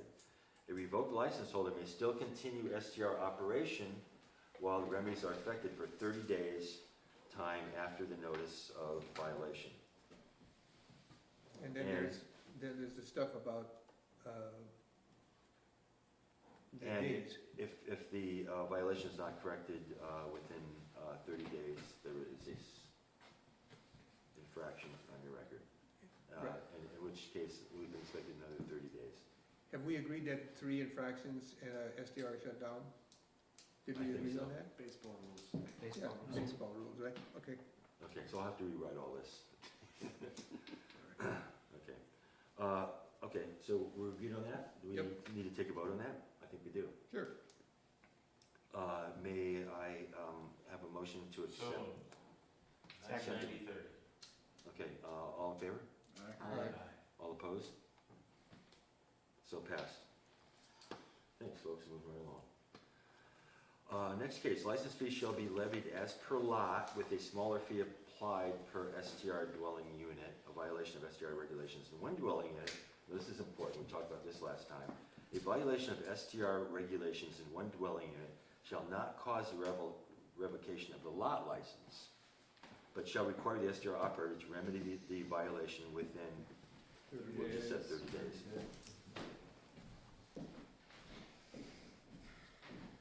Thank you for doing this, Mark, it really makes it easy. Yeah, well, no, I spent a couple of days like trying to comb over Yeah, everything we said so God far, bless you. taking into deep account what Hank has been saying all along, by the way. But what if they have 2 dwelling units or 3 dwelling units, and they have 3 violations, 3 strikes, and 1, doesn't that kind of show a lack of, doesn't that give you good reason to shut them down? If you correct the strike in 30 days, then it's removed from your record. Right. Right, but he's saying, should they be allowed to operate the other units if they've got this problem with one? We said yes last time. We had said yes. No, what I'm saying, I what I'm don't saying, even remember I'm trying to make discussing it that. more clear that if you have 3 dwelling units and you have 3 violations in 1 unit, 3 strikes in 1 unit, On one unit, I think then the other 2 units should then be closed down. Well, wouldn't it be that I think to that's good. build, yeah, to build on what you're saying, if you don't fix that 1 unit in 30 days, it's an infraction against the license. Mm-hmm. Yeah, exactly. Yes. So Yeah, if we're you not have licensing if you per have unit. 3 infractions, whether you have 6 dwellings or 2 dwellings, whatever, you gotta shut it down because you're not being safe to your Right, guests. that's what I'm saying, yeah, that's Yeah. what I'm asking. Yeah, the okay. license is going with the lot, so you're saying you shut down the lot license. Yeah, so I think- You can't operate it. I think now what Yeah, I you mean, wrote, yeah, I think you have Howard's to got a think good point. about the safety of the guests that are staying at your place. Absolutely. And this is what this safety is all about. And it's not hard. I mean, what if the units are in the same building and it is a fire and safety issue on the lower unit? Yeah. Right. I mean, that is gonna affect the upper unit even though the violations in the Yeah. upper. Can that be another, at the discretion of the zoning enforcement? Should I don't think I probably. want Well, to he do said this. that, yeah, I I see think that. that the cleaner and clearer we make it, I mean, Yeah. we're not making any ridiculous hard regulations. I Exactly. think if you're refusing to keep up with them, you know what you're getting in for. Yeah, you're. I think it should extend to people owning more than 1 lot as well, that all their licenses should also be revoked. Because why is it fair for someone who has 4 places on 1 lot, he gets shut down everywhere, and the person that has 4 places on 4 different lots and Well, if has you- 1 bed and 1 doesn't get shut down? If you own 2 restaurants and we find cost to shut down 1 restaurant, we don't shut down every restaurant you own. If you own 2 inns, B&Bs, motels, we're not gonna shut down all your businesses because one's not well. I think that's, Some houses have more mice that eat wires than others. yeah, That's Yeah. life here. yeah. I don't think you Yeah, can but then. go after other I love licenses. those low voltage wires in a house. Yeah, To Elizabeth's point, there are gonna be problem operators. There are, Just deal but with we'll have to shut them down 1 license at a time, not, oh, this one's shut down, but that one's perfect, we're shutting it down anyway. Mhm. I think you'd have a hard time enforcing that one. So you're Yeah, trying maybe, to but address. how do you use that Because we're not discretion? granting licenses to cover the owner, we're licensing the But you're properties. assuming that a person that has 4 on 1 lot is being irresponsible because one of theirs is in violation. But then on the other hand, you're No, I didn't assuming. agree to that. I agreed that we're licensing the lot, so if you lose a license for a unit in a lot, you're losing the license For that lot. for that lot. You can't use that to say, and you own other licenses, so we Yeah, didn't like your behavior there, so we're shutting you down there. You can't do that. the license is per lot, if you have 3 violations on the lot, that lot is shut down. Now, if it's a I don't corporate care owner, which, it can be 1 in this unit, 1 in that unit, and 1 in that unit, Okay. that's 3. and if these people, like, they're probably a corporate owner, they own different properties. Yeah. The fact that they can't use it legally, that's an economic hit, they're gonna fix it. Yeah, So the new wording would be, license fee shall be levied as per lot. For the smallest fee applied for STR dwelling, a violation of STR regulations. I don't think we need that paragraph. I think the previous Eliminate paragraph covers it, your license is entirely. gonna be shut.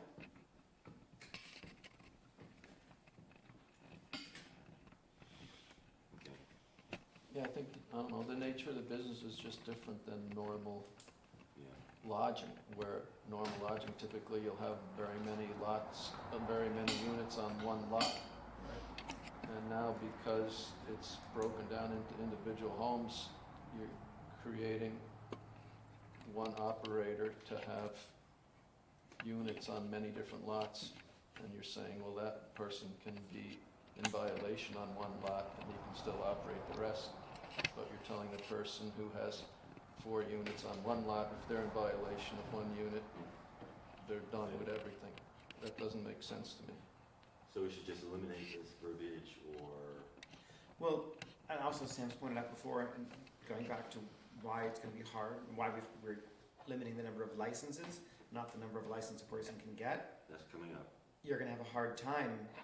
We may not know that a corporation owns 3 properties. Mhm. So how do you enforce that one? If we've got another 3 different LLCs, 25 Main Street, 13 River Street, and All right. 25 Creek Street, Yeah, I are the understand. 3 LLCs. I understand what- I'm kind of hearing what Ralph is saying, and I think I understand. there what might you're be some wishy-washy. In other words, if you've got a slum host, I just find that word. Yeah, I never If heard. you've got a slum host, that's gonna do that, the town can maybe figure out, or how it can say, you know what, this is a problem owner, we need, you know, that you need to be more attentive. But a lot of times, and those are gonna be fixed within 30 days, and if it's if it is a slum host, All their other properties. tactics are gonna have to be used, but I don't think it's fair to, in other words, Ralph's logic, I agree with. I don't think if somebody's got 3 dwelling units and one is bad, that they should be shut down completely, where if somebody has 4 different I lots, think can you're right. continue to operate. I think, and, you know, logic would, well, I don't know logic, but, you know, a person could have the license for 4 and find this one unit is just a real pain for some reason. Right. Keeping it up, I only wanna really operate 3. So, why punish them? Yeah. They could be in a situation to say, yeah, I'm not gonna fix this violation, but I'm not gonna rent that one. Yeah, well, if they give up the license, that's a whole different. Well, they would have to give us So a what license, is that? to license the property. So we're saying we can So- shut down a unit on a license Yes. Right. without taking down the whole Because license. we're charging per unit, so Okay, we if can. you do it that way, that's But the fine. host would have to amend their license to say, I don't have 3 units, from now on I have 2 units, and that would be shut down. Well, yeah, I mean, I think Yeah. that, Do that at the renewal. yeah, if the they renewal, can't get it I fixed. wouldn't do it Yeah. in midstream, I mean, that's Yeah, crazy. so on the, okay, that's Yeah. fine. And we said we're renewing every year, so Mhm. Yeah. that's another reason for that. Yeah, Okay, I so think just- that's a good approach, actually, yeah. So do we need verbiage to address that, or just eliminate this? No, I think we need that verbiage that And we what was just the said. verbiage? The verbiage is that if Violations are per unit, as opposed to per lot.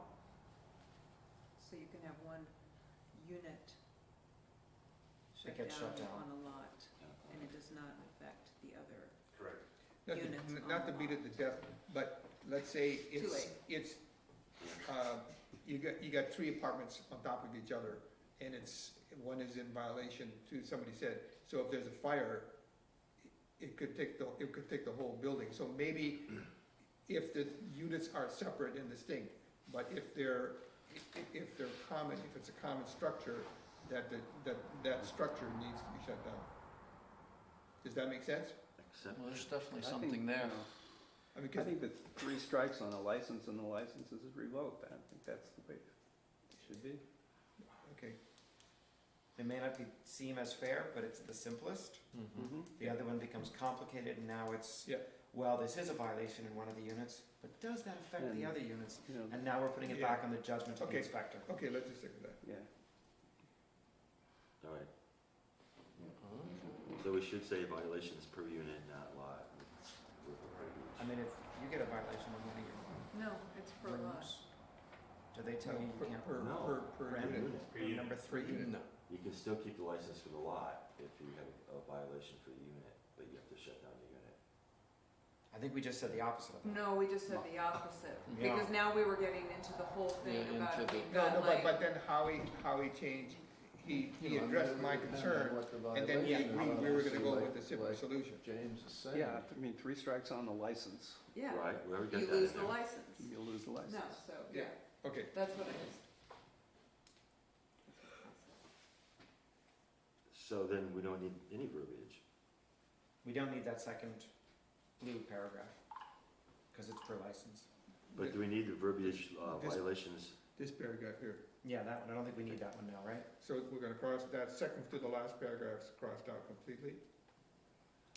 And that issue will be, Well, actually, no, we still need the license fee Right. shall be levied per lot with a smaller fee applied per SDR dwelling unit. But the rest of it we don't need.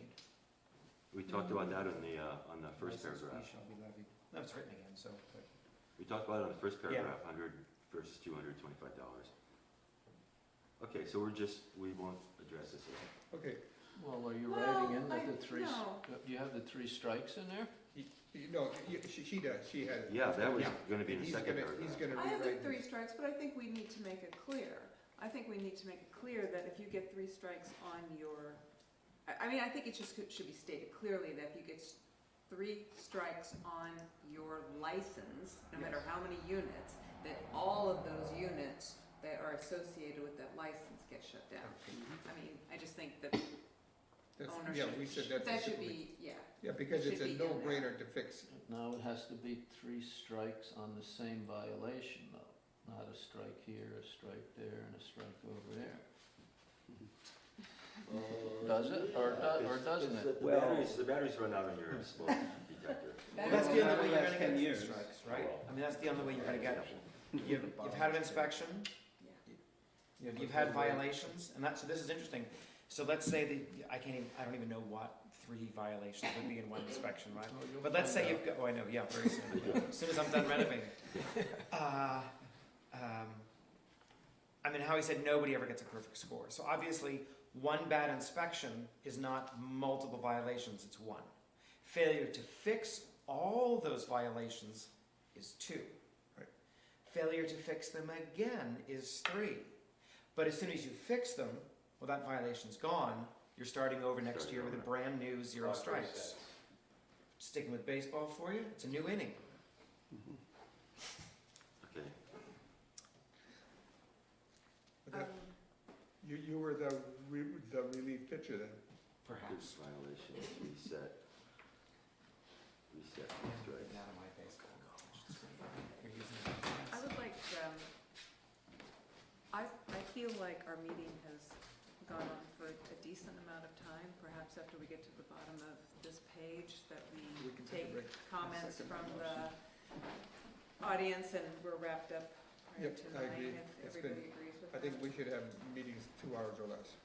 And Uh, we're at Because 2. I just feel like we're getting to Yeah. where we're all like, you know, I think we can get through this last paragraph real quick, don't we? Yeah, Okay, we'll- because we got hold of the page. I think we can nail this next page Actually, next time. well, most of the next page is stuff we've already agreed upon. I Yeah. need some Let's finish the clarification. first page. I second that. I was hoping to get through the whole thing today, but, I know. Well, we got a little bit distracted in the beginning. yeah, apparently did.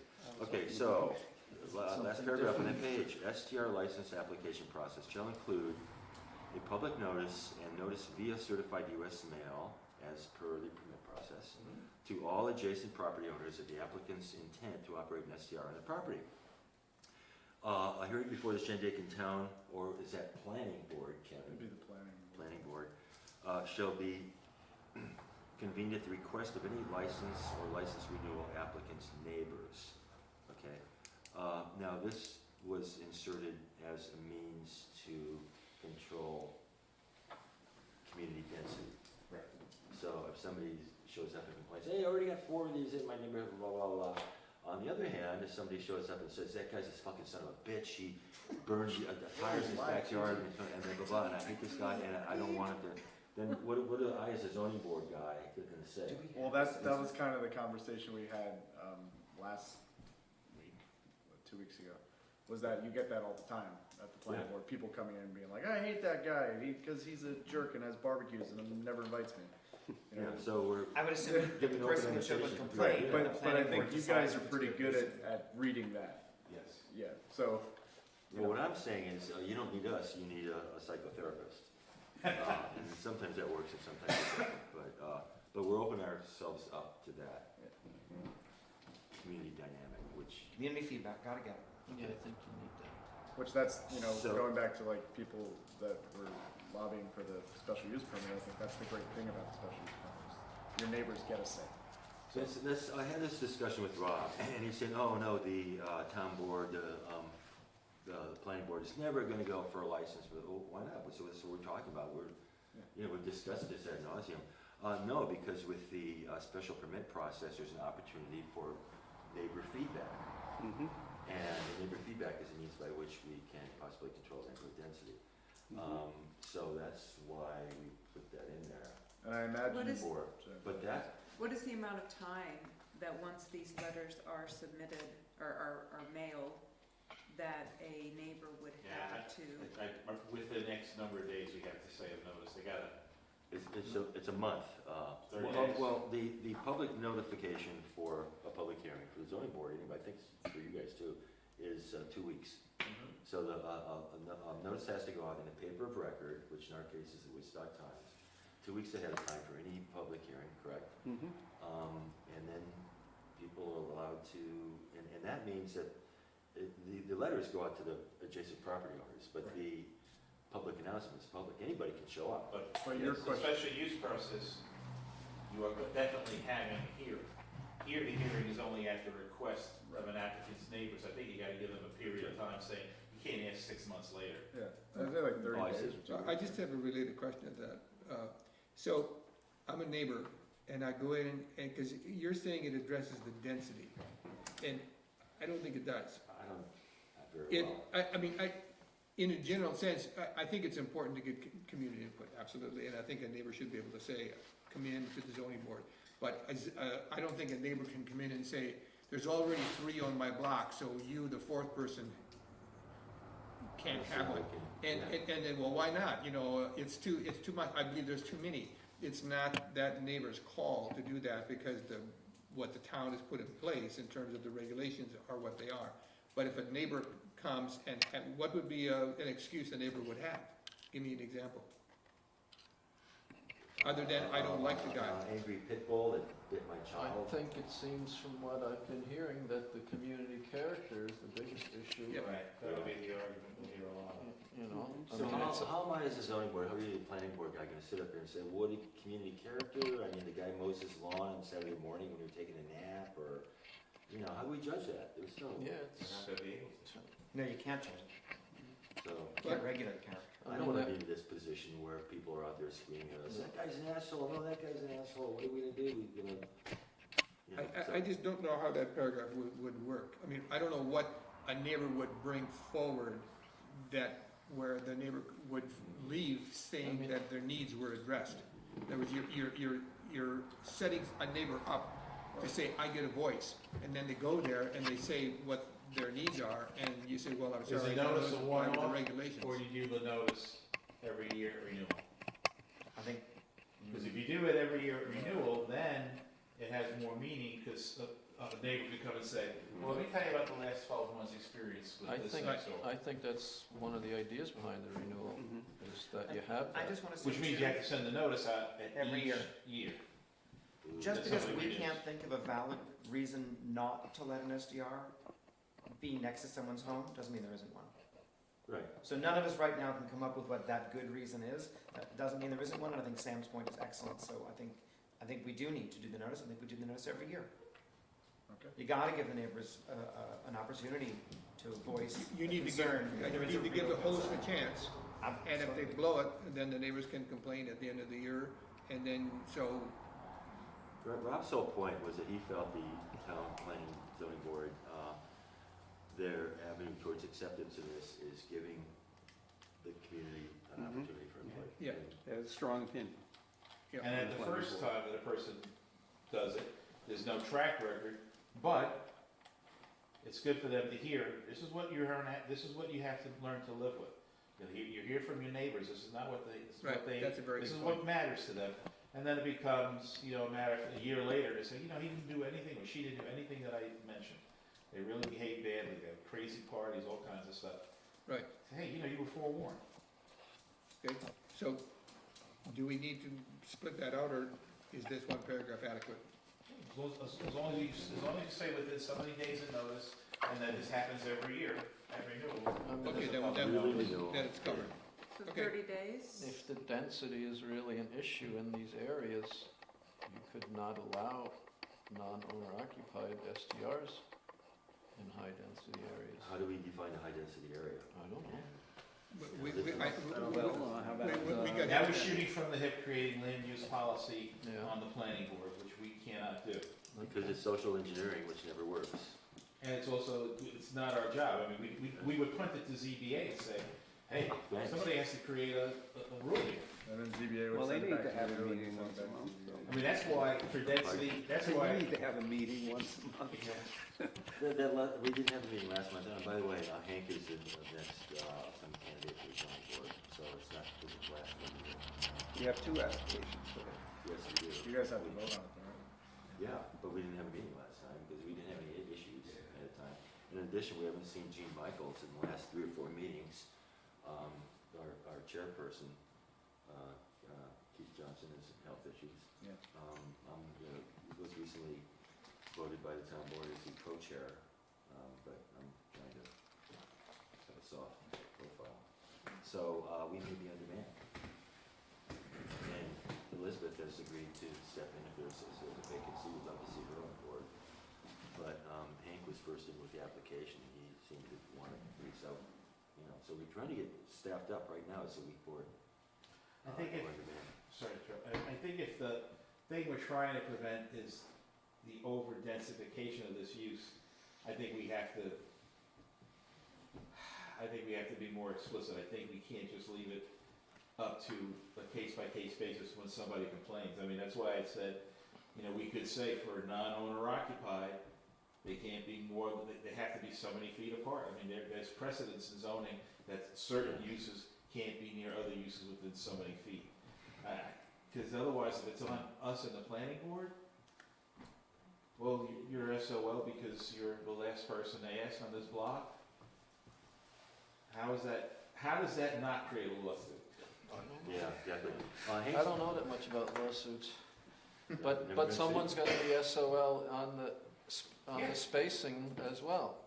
And if it's for a planning board, But you have a concrete. Article 78 gives, Yeah. anyone Mhm. a right to challenge something that a planning board does, Costs a lot of money to do that, though. Yeah, true. And the distance thing, Hank was suggesting 600 feet, which by the way is 2 football fields. You were suggesting 250 feet, Yeah. which would never work in a hamlet residential zone. Mhm. Because I the lots are think even, it's- well, 50 feet wide, so. I think by regulating, by having out-of-town people pay more and having, it's naturally gonna take care of itself. I mean, and we got the cap on the out-of-town owners. And so, and if, I don't think it's an issue. I mean, it does affect character, but when I think in solutions, it gets really complicated really fast. I think there And is a a lot of bit different of, exceptions. that the more, it's a lot of work, and the more of these, rules, and you have to have inspections, and you've Right. gotta get your water test, and you've gotta do this, I think it will make some people who are just like, oh, this will be a good This thing is to do to easy. make some money, this will be easy. I think it'll filter out the people who aren't as, Yeah, that's a good um, point. as And serious. that's really what we're trying to do. If you can't be a responsible, But there's no guarantee it'll address the density issue. Yeah, because the corporate owner is gonna be savvy, they hire the manager, and they just say, cost of doing business, pass it through to the consumer. Yeah. Yeah. As long as it's attractive to area, pass it through to the consumer. I haven't seen, I have but not. the prices are going down for the consumer, and the consumer is gonna have options other than that more expensive place, unless it's got, it makes the newspaper that you're a rock star, or whatever, that woman that has that Airbnb, I don't know, did anybody read the article? This woman is a rock star, she's got this, anyway, I'm getting off topic. I think it's gonna take care of itself, and I think you're right, I think a lot of people are gonna realize this is hard. It takes a lot of focus to do. So I'm comfortable with the paragraph and add so many days of notice. I'm just pointing out, I don't think as a planning board member, I don't see how I'm gonna use it to enforce density. That's what I was So telling we're Mark. skipping the distance thing too?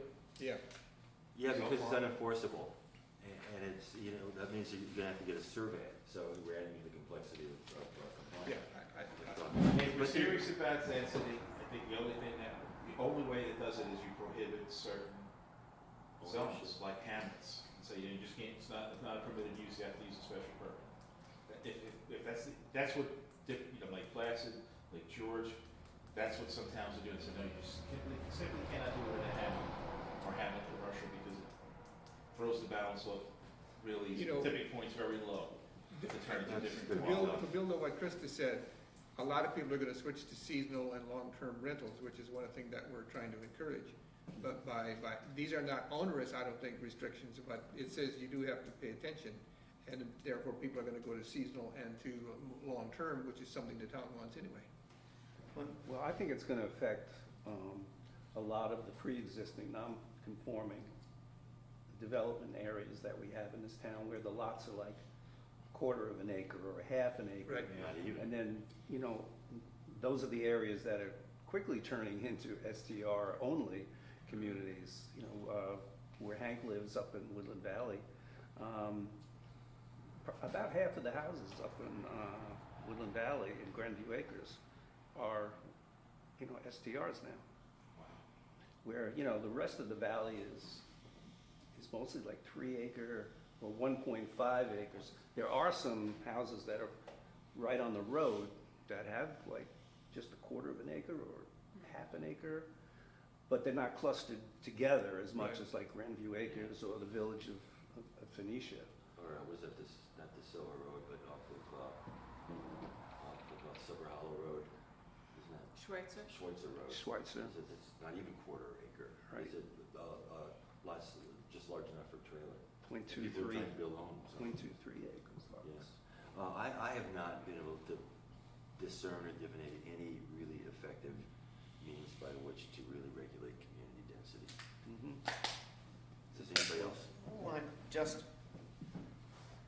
I'm not sure that community density does an STR in a neighborhood, even in a dense neighborhood, does not always harm the community density. I know of a couple. It was the issue of the cluster of STRs. The cluster of them overall is the problem, but, That's the only and I forget who made the point too, that's saying as soon as you say that, well, this one can be, but that one can't be, as you pointed out, the special use permit, and you might have, somebody said it before, that makes this guy's house worth more than this guy's house. Yep. Which, and now you're saying, okay, I'm not running an STR, I live next to one, I'm selling because I'm moving to Florida and retiring, but I can't sell my house because everybody who wants to buy a house up here wants to be able to do an STR, now I can't sell my house, now I can't retire, now I'm taking a loss on my house and that was my retirement plan. Or you can't sell your house because your neighbor is an STR. That's going to happen too. Sure, it's gonna happen both ways, and any way you go down trying to regulate the density or which hamlets or how close, I think it's gonna be, Yeah, that's interesting. it's gonna lose in both directions, right? I mean, I'm just throwing this out there, but could we limit that there has to be a minimum lot size for an STR? Is that crazy? Yeah. Is that That's what legal? you I mean, I can't Again, think same of any thing, reason, yeah. I can't think of any reason or logic where it would be applicable, if you could give me an example. Well, because the density in areas like that is gonna be much higher than in other places. Yeah, so- well, what's better for the town, a falling down shack on an eighth of an acre, it's- or a shack that's been fixed? Yeah, I don't buy into that falling down shack. There are a number of them in this town, but there's not that many, and nobody's buying them up very quickly. I don't remember, but I looked at the census for the number of unoccupied houses in Shandaken, and it was a substantial number of, 50%, I think. yeah. What? No. No, 50% second home ownership. There was, Yeah. Oh, yeah, yeah, 50% I think second, it's but there was 45. also a substantial number, according to the census data, of unoccupied houses in Shandaken. Not just second homes, but Completely unoccupied according to the census. Now, that could simply be Well, people who didn't because of the respond. floods The floods, so there are So there's a a lot lot, of so. homes that are in the, Sam's point, though, is valid. There are a number of homes in this town that maybe do need to be fixed up. I say it's I could 2.5 pull out a hours number. at a meeting, we I said would we're say gonna cap it's it 2 hours. Less than 2 Yeah, dozen, those are epic. probably closer to a dozen abandoned, dilapidated, falling down houses in this community. And Like I said, I'm sure they the all are. census data is, if they didn't get a response, Yeah, how do they they may have, determine? exactly, I think it's gonna be highly inflated in the census data. They stick stuff on my buildings, at the inn. Yeah, at each one of them, right? Each one of them. Yeah. for census data? Yeah, unoccupied, it looks like a house. My garage got one.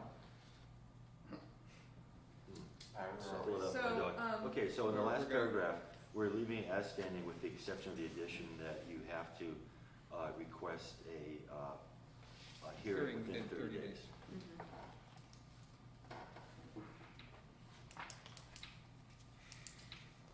And I have a An annual, right? We wanna make the Yes. notice of adjacent property owners annual. Is annual. So notice of renewal. Good, Scott. I hope you're getting Yeah, no, I've got this, and I've got that. So you can say STR license application and renewal process. Mhm. Would be an easy way to do it. So, the new proposal would read the STR license application and application renewal process and license renewal process shall include a public notice and notice via certified U.S. mail to all adjacent property owners of the applicant's intent to operate an STR on their property. A hearing before the Shandaken Planning Board shall be convened at the request of any license renewal applicant's neighbors within 30 days, Mhm. and those neighbors will be notified annually of the license renewal. I don't know, can you put annually just in the first sentence? Certified U.S. mail to all adjacent property owners annually of the applicant's intent to operate an STR on their property. Yes, And then you don't have to add. thank you. Is someone across the street adjacent or not? No. I don't believe so. Okay. But if And they, question on that too. Oh, I think Yeah, so. Yeah, definitely. Is it? Yeah. Mhm. Because I know that we've had people come to complain about special use permits across the way for their own reasons. How is that 30-day thing?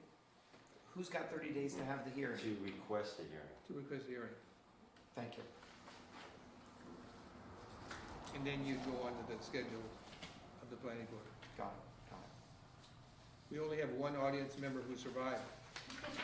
A regular. Yeah, okay, so first of all, can I get a vote on first of all, can I get a second on what was just Second. proposed? Same seconds. Who made the motion? Oh, no, but I'm sorry. Well, I did. You did. Mark did. Okay. Do you want me to read it again? No. Okay. All in favor? Aye. All opposed? So moved, as read. so much in front of us. Thank you. Well, we covered one page. Yeah, it's awesome. Okay. Well, So you know, the it's second not page is fast. mostly Not stuff we already fast. talked about. but We'll pursue that at the next Yeah. meeting. Which we think- do not have scheduled. No, we don't. And also, one thing I want to mention, none of this precludes anybody going through the special permit process if they should so choose. Right. Is that correct? To address Howie's concerns. So Howie, you may still be getting some special permit applications. Okay, So before we invite public comment, what about the next meeting? You want to, first of all, are people going to be leaving in March and April? I mean, we're going to be losing people? I'm sorry about Hank. I mean, he had some valuable input, if it was sometimes still. This is his choice. This is choice. I can do the choice. night. Me too, I'm back. My Back. job got canceled due to As coronavirus. long as, Oh, right. What job is that? I was doing the job and 40% of the, it was a big production, 40% of the attendees were coming from countries affected, so they postponed it, so. Was it What was he Vancouver? doing? No, it was in Orlando. Oh, I had 3 projects on the West Coast canceled. Oh, yeah, no. Guys are But, so anyway, March There's 9th. been no. At 6:30 again? No 6:30? cases in America. Is everybody okay with, still okay with 6:30? I know that's. If they let me out, I mean, I was planning to leave at 4:30, it took me 45 minutes to get out the door today. From Albany? We're coming from Albany. Oh, just The office. I'm just very busy on a project. Where's your office? In Albany, but it's only an hour and a half, but You just couldn't if get you it. leave yourself an hour and 20 minutes, you can't do it. Yeah. March So- 9th, 6:30. March 9th. Which is. So 6:30 on what? Two Mondays. So 11/9. 9th. March 9th. All right. Do we want Should we to, be honest do we want and to do bring a 6:30 to second 10? date after that, or just talk about the next date on March? Well, at the rate we're going, after departure of our friend, at the rate we're going, I think we can nail the whole thing the next time. Me too. And then, Why don't we tentatively say the 20, why don't we just keep on the 2-week cycles? Can everybody be here the 23rd? And if we don't need to be here, that would be great. yeah, I'm fine with the 23rd. Perfect. and we do need to finalize the application form And now, you're writing these up in such a way that we can present it to the town, Mark? Yeah, Okay. that's what I'd hope in this document, Yeah. well, this is a rough draft, Right. obviously, but yes. But actually, so that'll be refined, that'll be our deliverable and a license application form. Yes, and, well, we had to talk about a few other things. You wanted to do a pamphlet, right? Which I thought was not a bad idea. What would go in it, we're gonna talk about that. I had a list of things to talk about at the very last page. The tax structure, I got more information about that than I can give you, we don't need to discuss, I can just give you information. We talked about the license, the application fees, renewal structure, we talked about that. The health department requirements, can you still? Call them in the morning. Okay, Yeah, please, put it out, put an alarm on my phone. let's pursue that. Mark, And then- I think the way you're writing that up, that could be adapted to a document to send to hosts really easily. I don't think it needs to be a whole separate pamphlet, I just think we just take those and send them to the host, say, here's the regs. Okay, So all we need is a form. all right. Just, but whatever, we need to make sure that the hosts are well educated. Yep. Just by whatever means. Okay, well, interesting meeting. I think we made some progress. Vivian, did you have comments? Yeah. I'm still here. No, I thought it was a great meeting. I think you covered a lot of territory. I think that everything was discussed adequately and fairly. I'm really happy. I have one wording suggestion, the way that, Mark, you worded, it was $100 application, $100 per lot, and I think you said $25 per unit, but I think what you meant was $25 per additional unit. $100 covers the first unit, That was my 125 is two understanding. units. It was kind of Thank implied, you. we probably need to be explicit. Yep, Yeah. yep. Good catch. 25 additional. Anything else? I missed the time for the second meeting, 3:23. Yes. 323. Yes. Yes. So you must find this incredibly tedious thing, right? No, I mean, these are all issues that, I think really have to be thought about and discussed. Yeah, well, Vivian we- is a rare citizen of this country, in this town. She has an interest. She may be in on this. the planning board soon. Yeah, I thought that was a done deal. Someone else submitted an application and was aware of it, but didn't turn up at the meeting. His father died. Yeah, I think, Oh. yeah, And then- I don't remember the timing on that. Carrie said that she ran into his wife because old man Ponce died. The planning board issues on hold, so he's no longer pursuing it. That's her. Yeah, that's what I heard as well, but they haven't voted yet. They did interview. Yeah, Vivian. you got interviewed? Yes, So what'd they say, like things like, why do you want to be on the planning board? yeah, they Oh. asked me that. And That what was is- the first question. Oh, what was the response? Oh, it was a long response, and I mean, I really have reasons. I mean, mostly due to wanting to help the community, and the other reason was that I really like that kind of thing. You do? I do. Well, she's been the liaison Yeah, I for forgot many, about right? Yeah. Well, that's why we're all here. We, care about the Can I make a community. motion to end the meeting? Motion adjourned, second? Second? All in favor? Aye. So adjourned at